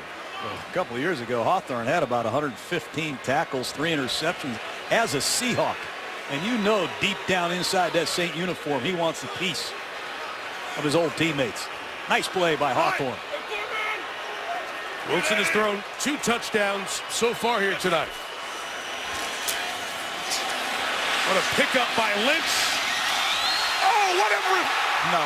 Rebound. Is he inbounds? Long conversation here. The ball also comes out at the back end of it. On the deflection, it's Derek Coleman down there by the goal line. And now a long conversation as that hot-to-handle pass ricocheted off the intended receiver at the goal line. So as they talk, let's see, fans saw the replay. They hit Kellen Davis up in the face mask. 2 feet are down. The plane is broken by Coleman, and that reaching the ball is a second act. That one might hold up. The field is that the player that caught the pass had been out of bounds, but he had reestablished, and the ball was touched by someone else before he caught it. It is therefore a touchdown. And I think it's going to hold up on the back end of it, too. Kellen Davis had to hit his face mask. He's the one that Ed Hockley was talking about reestablishing, because once you go out, you got to get back in. The Spider 2-Y banana. They cover the fullback and the tight end. He's going to throw the ball to the backside under route. There's nobody open. He throws the backside under. It bounces off his hands, and it hits the fullback for a touchdown. Even Spider 2-Y banana has a strange twist with Russell Wilson at quarterback. How about that play? That will, since it's a scoring play, get automatic review, so it'll get a little extra long look. For all the elements that Ed Hockley explained, we will review the ruling on the field.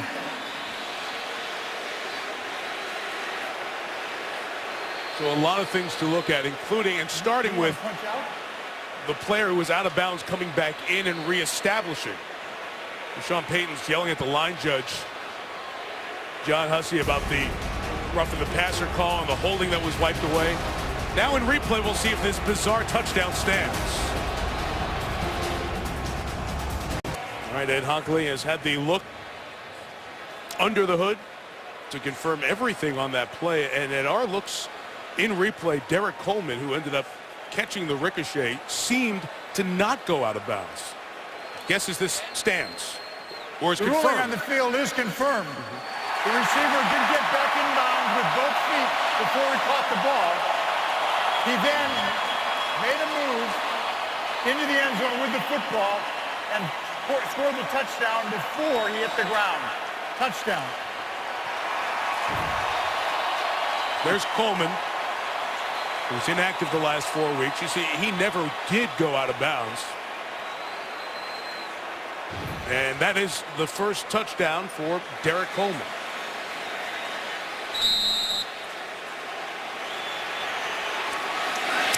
(34-7) as Stephen Hauschka adds the extra point.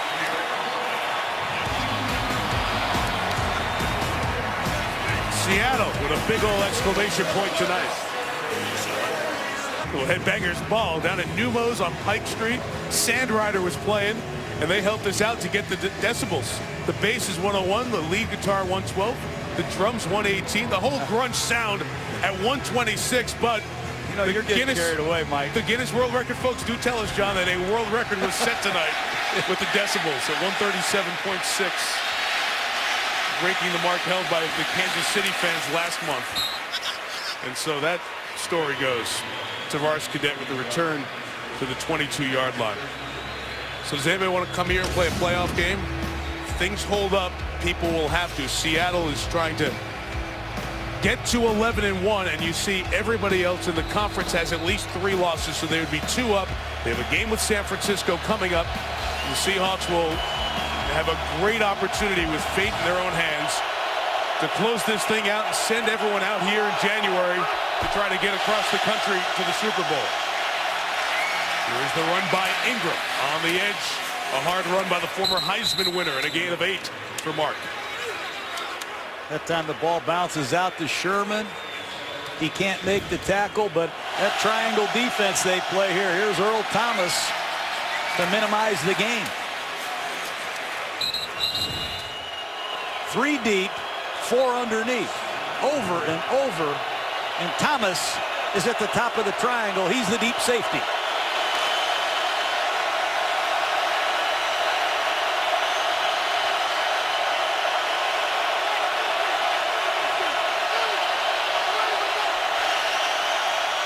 And it's a run with Ingram to the left.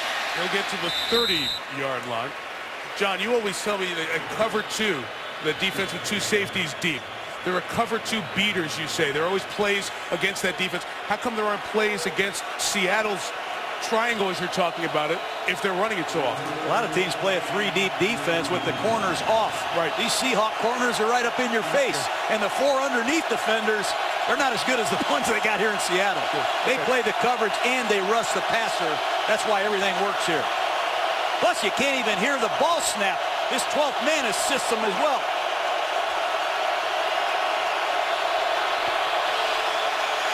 Third and 2.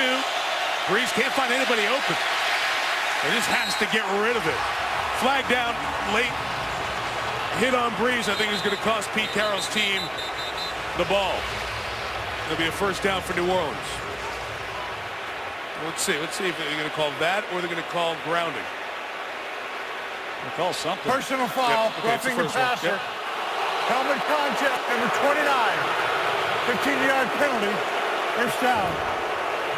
Earl Thomas, he sees Brees in trouble, and he flashes the screen again. It's that slap of that right hand to the face mask.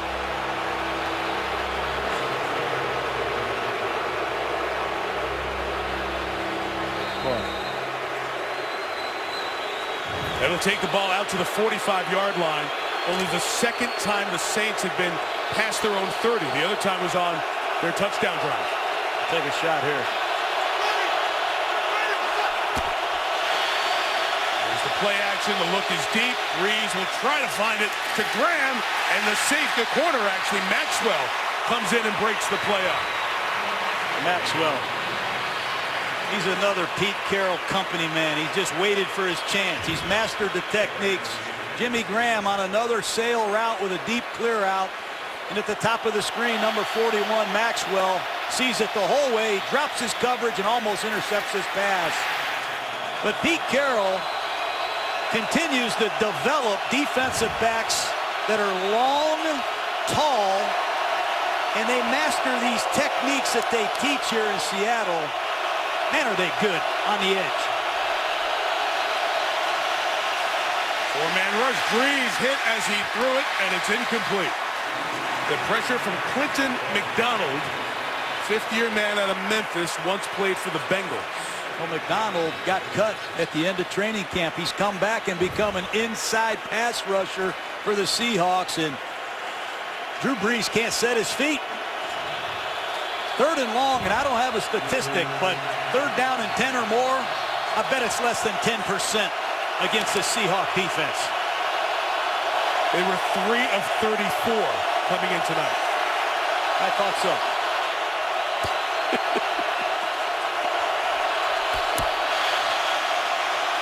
This is a screen, and it's a loss of 4. K.J. Wright, and this defense has been sensational against a top offense. You got to stop the seams, and you got to stop the screens. And K.J. Wright, number 50, sees the screening back the whole way. And left guard Ben Grubbs has to get to K.J. Wright, but he can't do it. The Seahawks were ready for it, Mike. Impressive.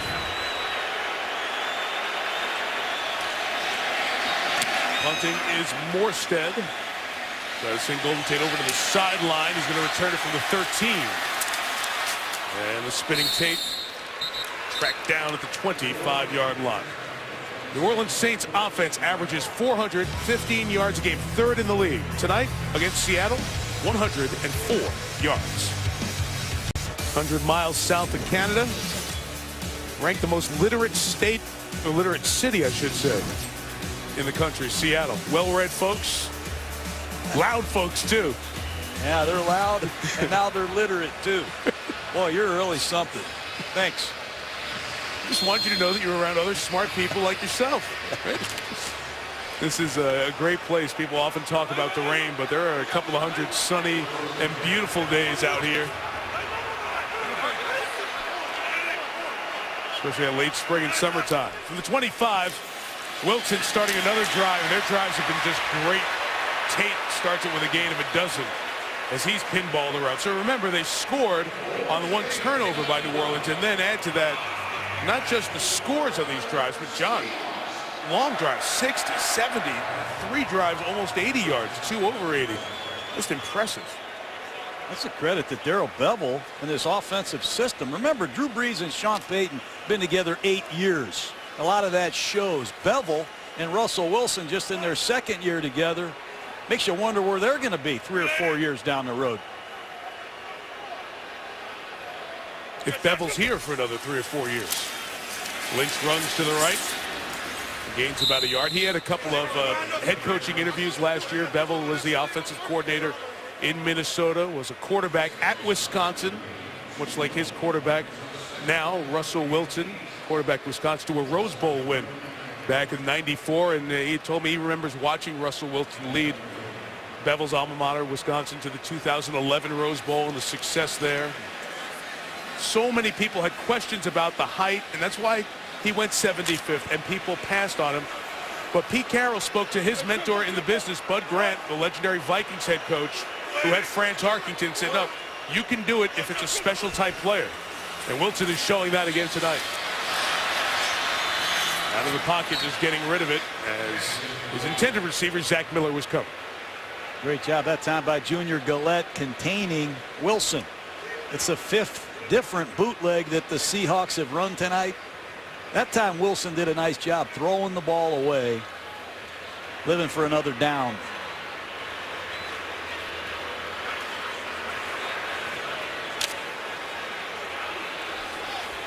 This New Orleans defense, again, 31st. They gave the most points, or second most points in the league last year. Gave up the most yards, an NFL record last year.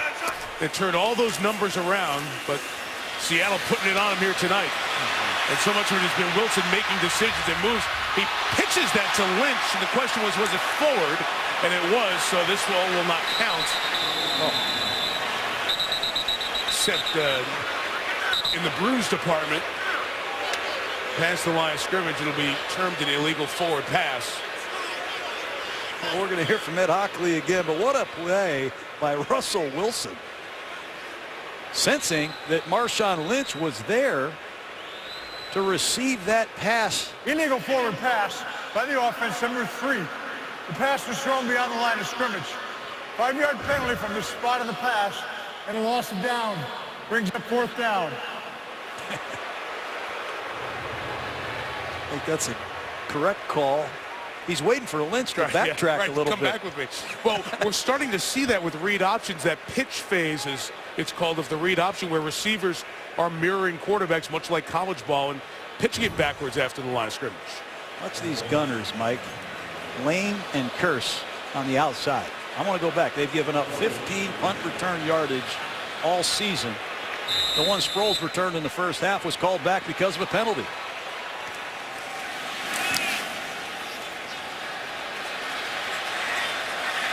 Yeah, this is going to be no return yards either. Also in the equation with the Gunners is the kicker. Ryan kicks a very tough to catch ball, and also combined in there the hang time. Don't think you've put on a kid's show. Today's shape is triangle. Please explain, teacher. How about the Seattle triangle they play on defense? That triangle is a 3 deep, 4 under zone. And they've done a great job with this coverage since Pete Carroll's been here. They take away the deep routes. They rally to the underneath routes. There's nothing there. They rush the passer. There's 3 deep in the triangle. There's 4 underneath. They do a great job with this zone defense, giving you nothing. And they have done it to everybody, especially at this place. And there were questions about this secondary without Brandon Browner, without Walter Thurman, their second and third best corners. Would the integrity of that style of defense and that triangle still work? And it's been great tonight, working in concert with the pass rush. It's the first catch of the night for Lance Moore, and a gain of 5. When they get a lead, they get involved, they change the coverage. Now they go to a 2 deep zone, they drop a nose tackle out of there, and they rush 3 defenders. So just when you think you can call a play and attack this triangle, they rush 3 and play an old school Tampa 2 coverage that Pete Carroll coached 20 years ago. A lot of volume here in Seattle.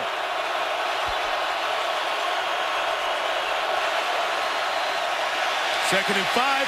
Brees feeling the pressure and gets hit as he tries to get rid of it. It's incomplete. Clinton McDonald for the second time. Well, that time they rush a safety. They drop an end on the other side. Here comes Chancellor. There goes somebody on the other side. You don't know who's coming and who's going half the time. And Chris Clemens doesn't get touched. You fall behind like New Orleans is behind tonight in this noise with this defense. Hey, you're hurting. Lisa Salters just told the truck. Pete Carroll just came down the sideline and said, you're going to like this defensive call.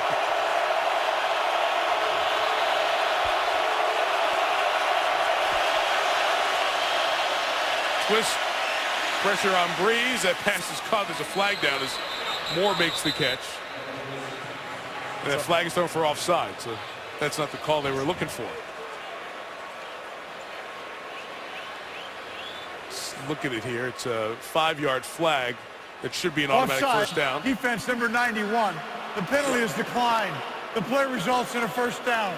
There's Clemens. Lined up offside. Saints had 1 scoring drive, and that was kept alive by a couple of penalties from Seattle. Usually a 34-7 game, fans check out. These fans crank it up, get even louder. Quick hitting inside run, and Darren Sproles ends up 3 yards shy of the first down with 1:20 in this third quarter. You see KJ Wright, their young linebacker, up into the line of scrimmage, challenging Jimmy Graham and Zach Strief. Starting right tackle. Let's hope this is nothing serious. Scotty Patton, the Saints athletic training staff, out to check on the starter who missed the New England game. As you see, he got caught up. His left knee. Yep. So often those linemen getting caught up from behind and bodies rolling up on their leg.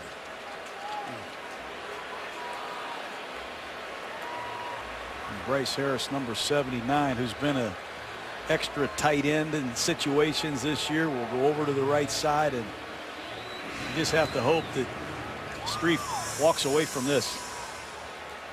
Knee and groin injuries kept Streif out of the lineup for a couple of years. Remember, the left tackle last year was Jermon Bushrod, now with the Bears, and there was some uncertainty on that side. So that offensive line over the years, when you win and you keep your quarterback, who's a franchise quarterback, you can't afford to keep all those pieces together for many years, and you have to start piecing things back together. Great credit to Sean Payton and Mickey Loomis at GM. All the change that this team has endured since that Super Bowl championship. Not just on the offensive line, but on virtually every position on this football team.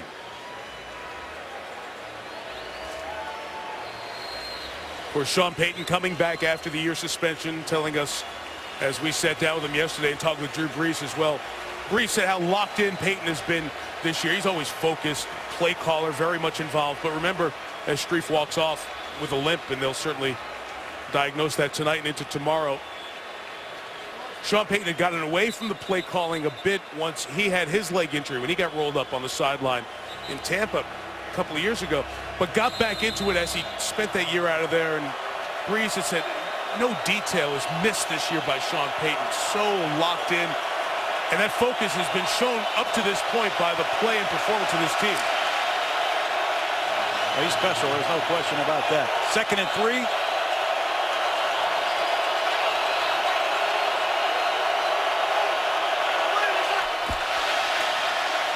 Sproles is the back. It's 2 straight runs with Sproles. The last one was a quick hitter. Earl Thomas is up there at the line of scrimmage. How's he like 25 yards back there one play, and then the next play is up at the line? Well, that time they brought him down and put Chancellor deep. But K.J. Wright, number 50, this outside linebacker extraordinaire, continues to crowd Jimmy Graham on the line of scrimmage and prohibit him from getting into his route.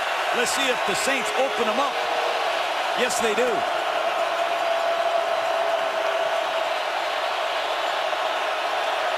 Earl Thomas back in his office at the top of the screen.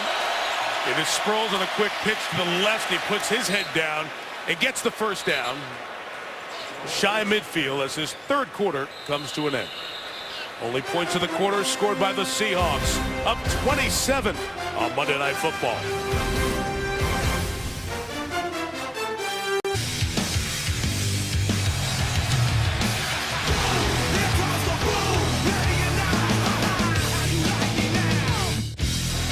Led by the Legion of Boom and lowering the boom.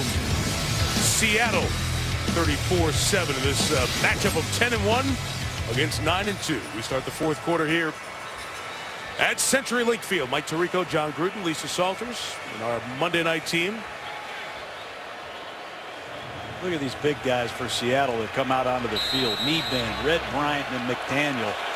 If you want to play big on offense, Seattle can get real big on defense. Meebane, Bryant, and McDaniel make it hard to run the football. There's some shocking offensive numbers from the Saints so far.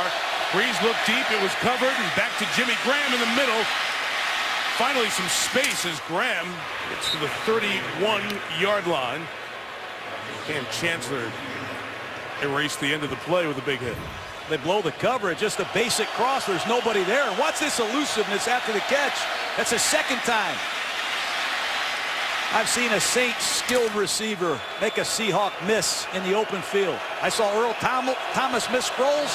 Now Graham makes Sherman miss. 3rd catch for Graham. He's got a touchdown tonight. Back to Mark Ingram as the running back. Picked up the blitz very well. Brees pumps, and the 2nd look is in and out of the hands of the tight end Benjamin Watson. This K.J. Wright is something else. 6'4", 250-pound linebacker running with a tight end. You're going to see a seam ball right down the middle of the field, and K.J. Wright is going to turn and run with Benjamin Watson and make a play on the ball to boot. Watch him flip his head and get his arm around there just in time. It's K.J. Wright He can do it in the box as a run defender. He's not afraid to run down the seam with these Saint tight ends. And you saw Ingram with that pickup on Bruce Irvin, and the game stopped momentarily as Irvin limped off the field, favoring that left leg. Big linebackers, 6'4" and 6'3", Irvin and Wright, those outside linebackers.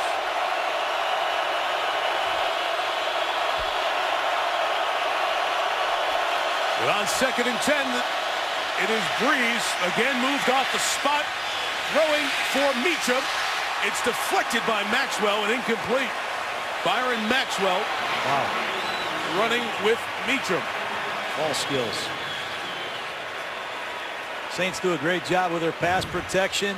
They nudge these defensive ends before they release. They give their tackles some help, and Drew Brees has time to survey the defense, slide in the pocket, make an accurate throw. But Maxwell, late in the down, a trademark of these Seahawk corners, delivers again. What a play. That's that length is so good when the ball's about to be caught. Play clock running down. Brees able to get the timeout.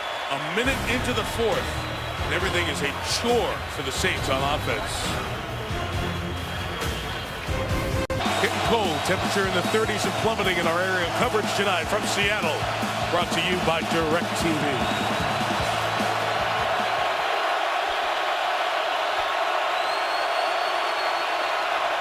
Saints down to 1 timeout, 3rd and 10.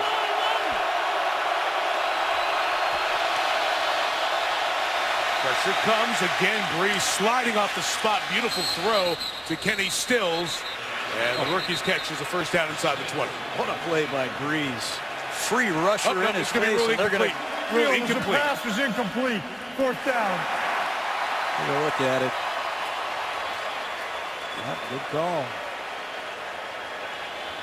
You know, Mike, you come here and you realize that the Seahawks came into this game giving up under 5 yards per pass play. That's unheard of. And Drew Brees tonight has 112 yards in 29 attempts. Remember, he's gone 43 straight games with over 200 yards passing. If you can shut down Drew Brees in this offense, throwing the football, you can shut down any offense. A penalty flag has now been thrown from the back, as there was the confusion if that was a catch or the incompletion. It was initially marked the completion and going to be a first down, and then from the back. There is no delay of game. We didn't let the team go because we were switching out balls. It is 4th down. Reset the play clock to 25 seconds. It's a good thing his microphone works tonight because he's given us some great interpretations.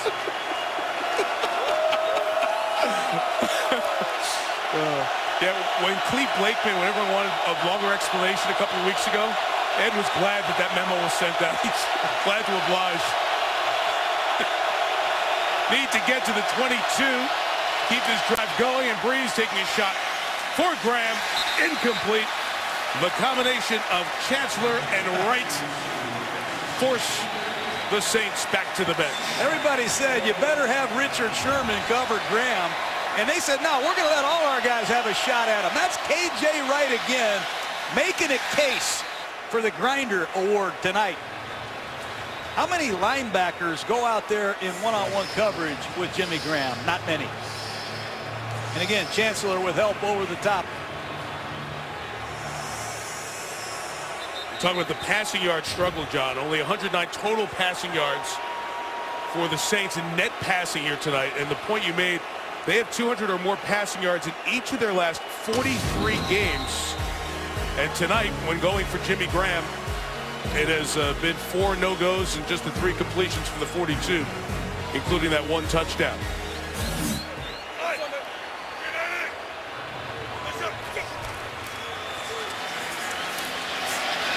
Flip it into the hands of Ricardo Lockett for a first down run that will lose a couple of yards. And the Finishers thought on getting under 200 passing yards, and we'll see what happens when the Saints get the ball back at the end of the game. It's the longest streak for any team in the history of the NFL to be over 200 for 43 straight games. Well, Sean Payton and Drew Brees have ripped the NFL apart since 2006. Drew Brees has more yards, more touchdown passes, more completions than anyone. This is a bump in the road tonight. For sure. Robert Turbin is the running back. And on 2nd and 12, he'll run it inside. And Paris Harrelson, former 49er, makes the tackle. Are there larger questions about the Saints being able to take their passing offense on the road?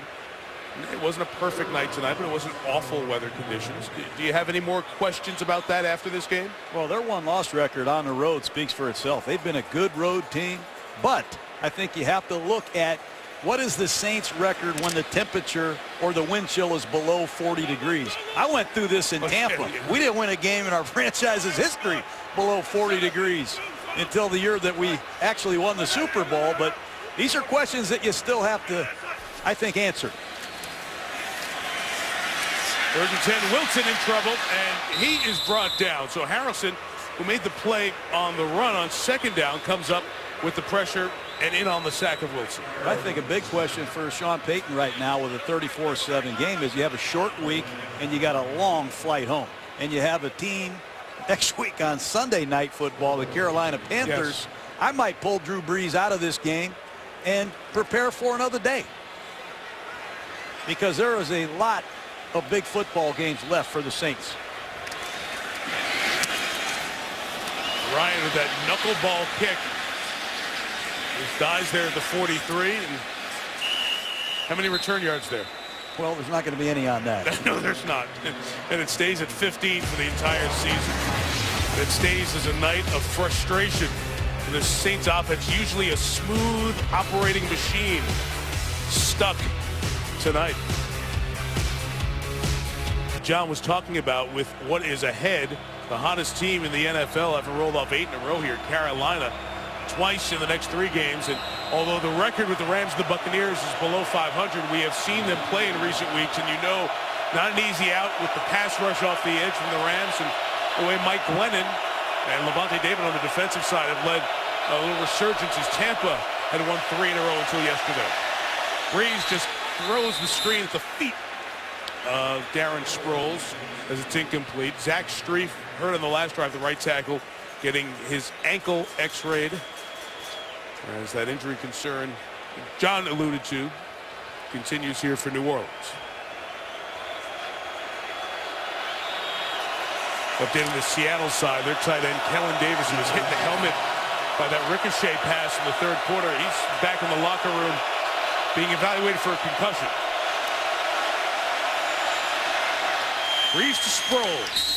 He is such a useful offensive weapon. So many different ways Sproles gets involved, although it has not been the case tonight. Well, it's Bobby Wagner again limiting the yardage after the catch. You know, Darren Sproles and Pierre Thomas not only had 100 catches or more between the two of them, Pierre Thomas led the NFL in yards after the catch. There's been none tonight. At 2 Sproles, the running backs have caught 9 of the Brees passes each tonight, those 2 main backs. And Wagner continues the chatting with that New Orleans sideline. These running backs in New Orleans, they don't just run checkdowns. They run a number of different kinds of routes. Now you see Sproles split out as a wide receiver. He can run patterns from up there as well.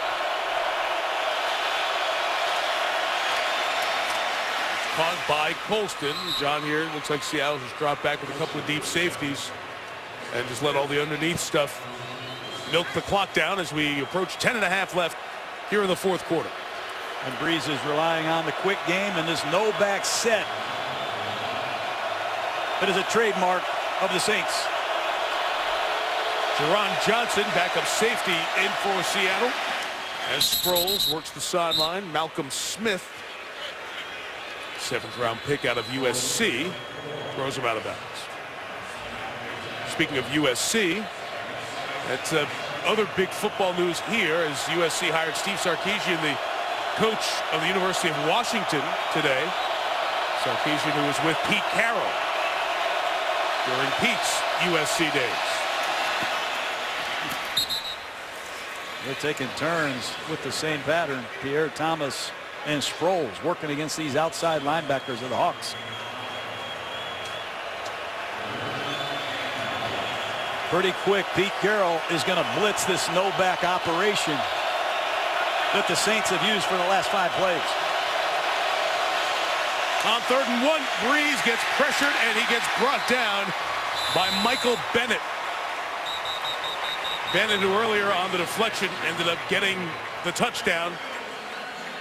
Pass ruled incomplete. There's nobody open because they drop an extra Seahawk into coverage, and you see Bennett working off Bryce Harris on the right side. There's nowhere for Brees to go, and Jimmy Graham is wondering where Clinton McDonald came from. 4th and 1. Seahawks being given time to substitute, as the Saints did substitute. That's why the official was over the ball. Brees will throw it on 4th and 1 for Graham. It's incomplete.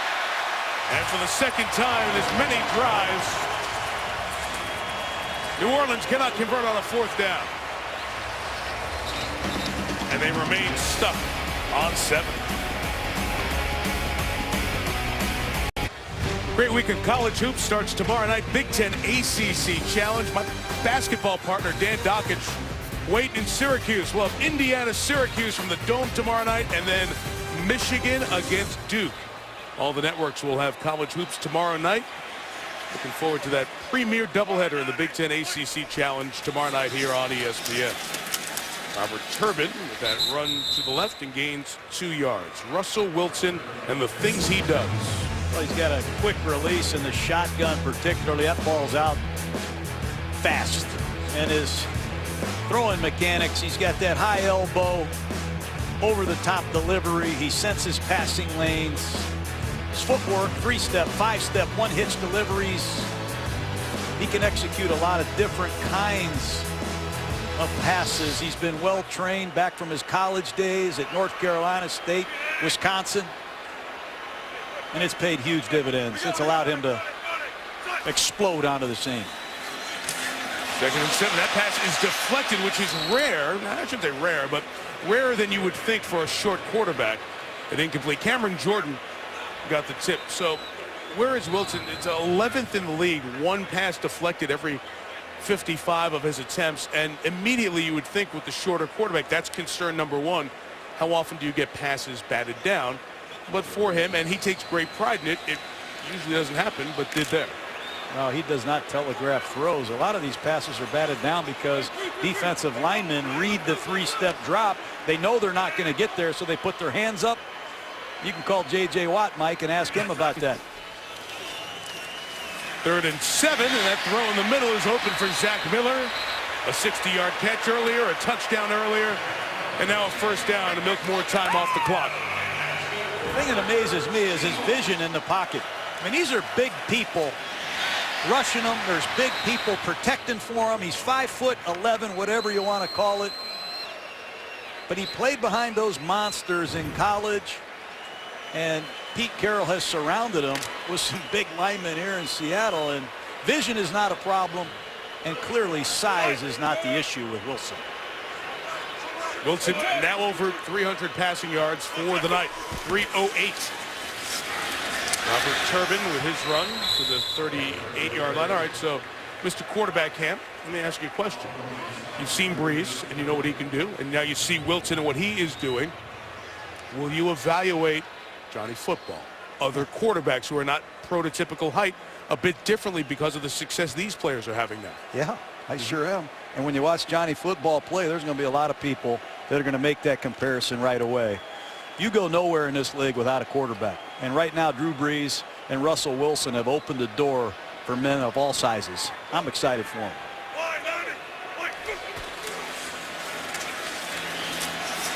Turbin running to the left. There's been mostly Turbin here in this 4th quarter. Marshawn Lynch standing on the sideline and holding his helmet, so it's not an injury situation with Lynch. Meantime, John, you were alluding to this earlier. With Drew Brees come back, Luke McCown is warming up on the New Orleans sideline. Brees is back up. It's a long trip home to New Orleans. It'll be a 5-hour flight, maybe more. And again, it'll be a short week. You have the Carolina Panthers, another nationally televised game. And both teams will be 9-3. Don't get any more injuries. I think that's what's on Sean Payton's mind right now. Saints have taken a timeout. It's their third timeout. But really not a huge factor at this point, but they can't challenge any plays the rest of the way.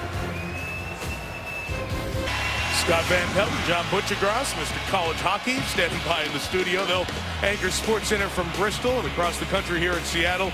Stuart Scott, Ray Lewis, Steve Young, Trent Dilfer will have the GMC post-game top plays of this NFL week. Another week 13 will be in the books, and Adam Schefter will have the latest as Mike Tomlin awaits the discipline of standing on the sideline there on Thanksgiving night, looking up at the big board on that Baltimore return. You ever been that close to a play? I don't think I was that close. I jumped over a guy once. And speaking of jumping, the defensive ends for New Orleans do there. And there's third and exactly 5. Neutral zone infraction defense, number 94. That 5-yard penalty results in a first down.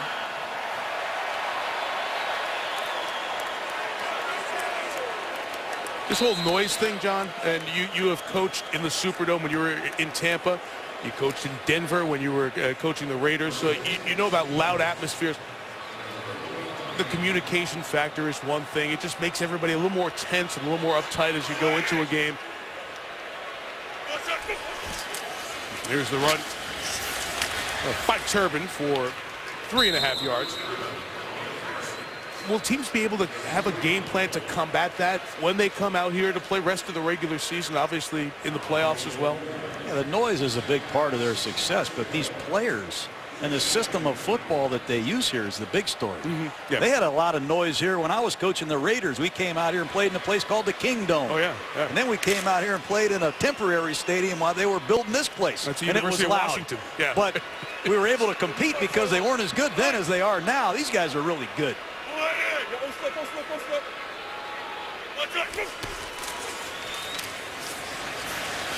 Turbin, a couple of yards shy of the first down. Kenny Vaccaro makes the tackle. You talk about the old Kingdome, which used to stand. You know that they took the concrete, 100% of the concrete from the Kingdome.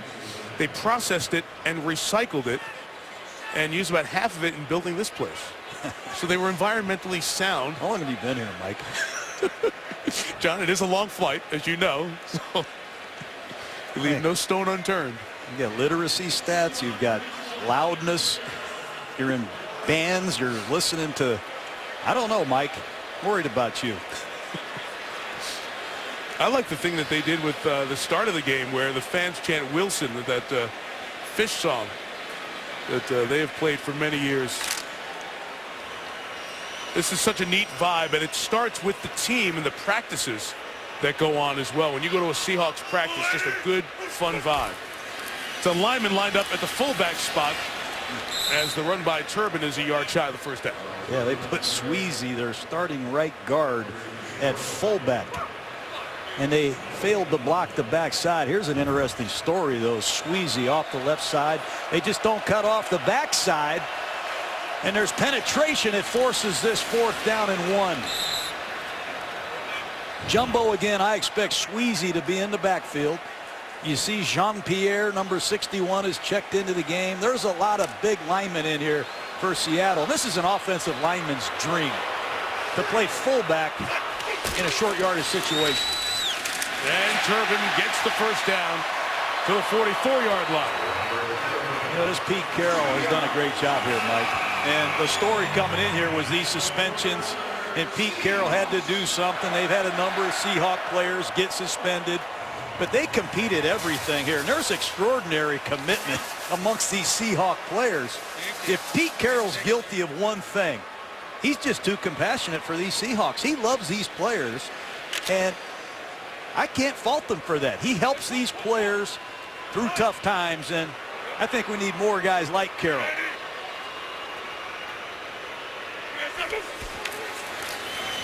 Back to the busy man on the half. Turbin, you speak of the Walter Thurman 4-game suspension. That's for violating the league substance abuse policy, and Brandon Browner appealing a reported 1-year suspension for being involved in the substance abuse policy. Now, again, that is being appealed, but Browner had served a 4-game suspension for performance-enhancing drugs before, and 5 different players were suspended since 2011 for performance-enhancing drugs. Now, these are different substance abuse policy violations. In on Thurman pending with the appeal on Browner. And Carroll did say, hey, they learned a lot when they ended up drafting Bruce Irvin out of West Virginia, who had his own problems. And that this offseason, as Derek Coleman carries to the left, it is tackled by Kenny Vaccaro. High but legal. That when Irvin was going through his issues, that Pete Carroll said was very educational in understanding how to keep these guys around. Now, you can say that if there's violations, you've got to take care of them, and you can't have the repeated ones because people start to question what's going on with your program. And Pete said his heart of compassion trying to turn young guys around before they get to the age of 25, something he experienced at SC, and is trying to carry over here to Seattle.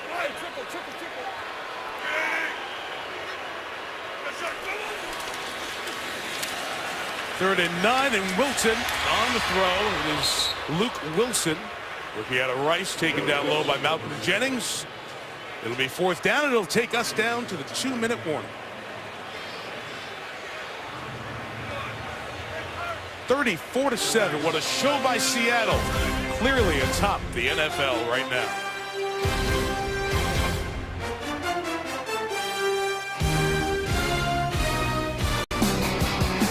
Seattle's lead going to be 2 on everybody else in the NFC. Up 2 with 4 to go. The head-to-head win here over the Saints. Of course, chasing from behind San Francisco. However, the Seahawks will clinch a playoff berth with a victory here tonight and move one step closer to taking a division title. And for Brees and the Saints, as John said, not just the 9-3 and the long trip and the short week with Carolina, waiting for him on Sunday Night Football. This is 4th down, and it's the Coleman toss to the sideline. Vaccaro almost pulled him down by a horse collar. But on downs, it will go over to New Orleans. Russell Wilson, 310 yards, 3 touchdowns, no picks. That fumble lost by Brees turned into a touchdown. Just 147 yards and a great hand from the Seattle fans for Wilson and the offense as they leave the field. And their tremendous effort here tonight.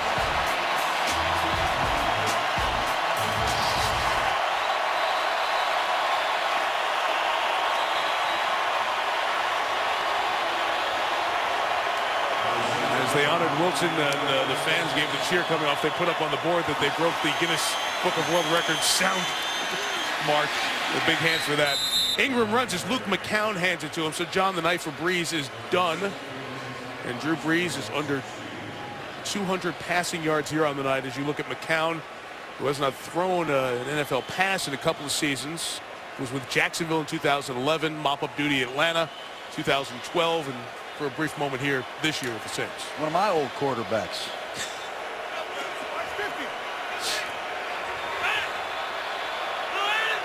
And we'll see his brother perhaps next week with Chicago. Josh McCown has done a good job. So, you know, Seattle's got to go to San Francisco. And we just saw the 49ers. Crabtree's back. Full force on offense. It'll be a great game next week. Defense is really good. So I can't wait for that 49ers Seahawks game, because those two teams hate each other. They really do. That's going to be a great one next Sunday. That's some great viewing next Sunday. With that game, I think Joe and Troy are doing that game late Sunday. They'll get the Sunday night game that you're looking forward to watching, and then we'll have the Bears and the Cowboys on Monday night. So what are they going to do? Coming up. What are they going to do with this cement at Candlestick when they tear that stadium down, Mike? If you come back in 3 weeks, sir, for the last game at the Stick, I'll have that for you. Hey, just by the way, so Brees under 200 yards. He had been 200 yards or more for 43 straight games. He's not going to get there tonight, and that will end his run. The NFL record for individuals throwing for 200 yards in consecutive games will remain with Hall of Famer Dan Fouts at 45. There's Fouts, just a couple of booths over from us, with our friend Kevin Harlan doing the national radio broadcast. Morstead with the punt. And it's fair caught. Seattle will take a knee and take this one, and it will be another victory for Russell Wilson. And it'll be his 22nd. And we'll bring him right to the top of that list for quarterbacks and their victories in the first couple of seasons of their NFL career.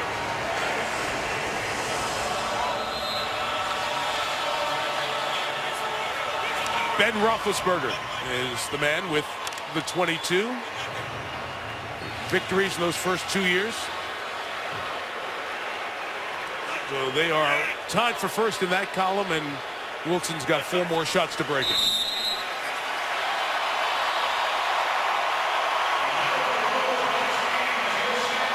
Impressive and dominant. Seattle is 11-1. And the first of those many big games in December and January, they answer the test. As Wilson defeats the team quarterback by the man he looks up to, Drew Brees. 34-7.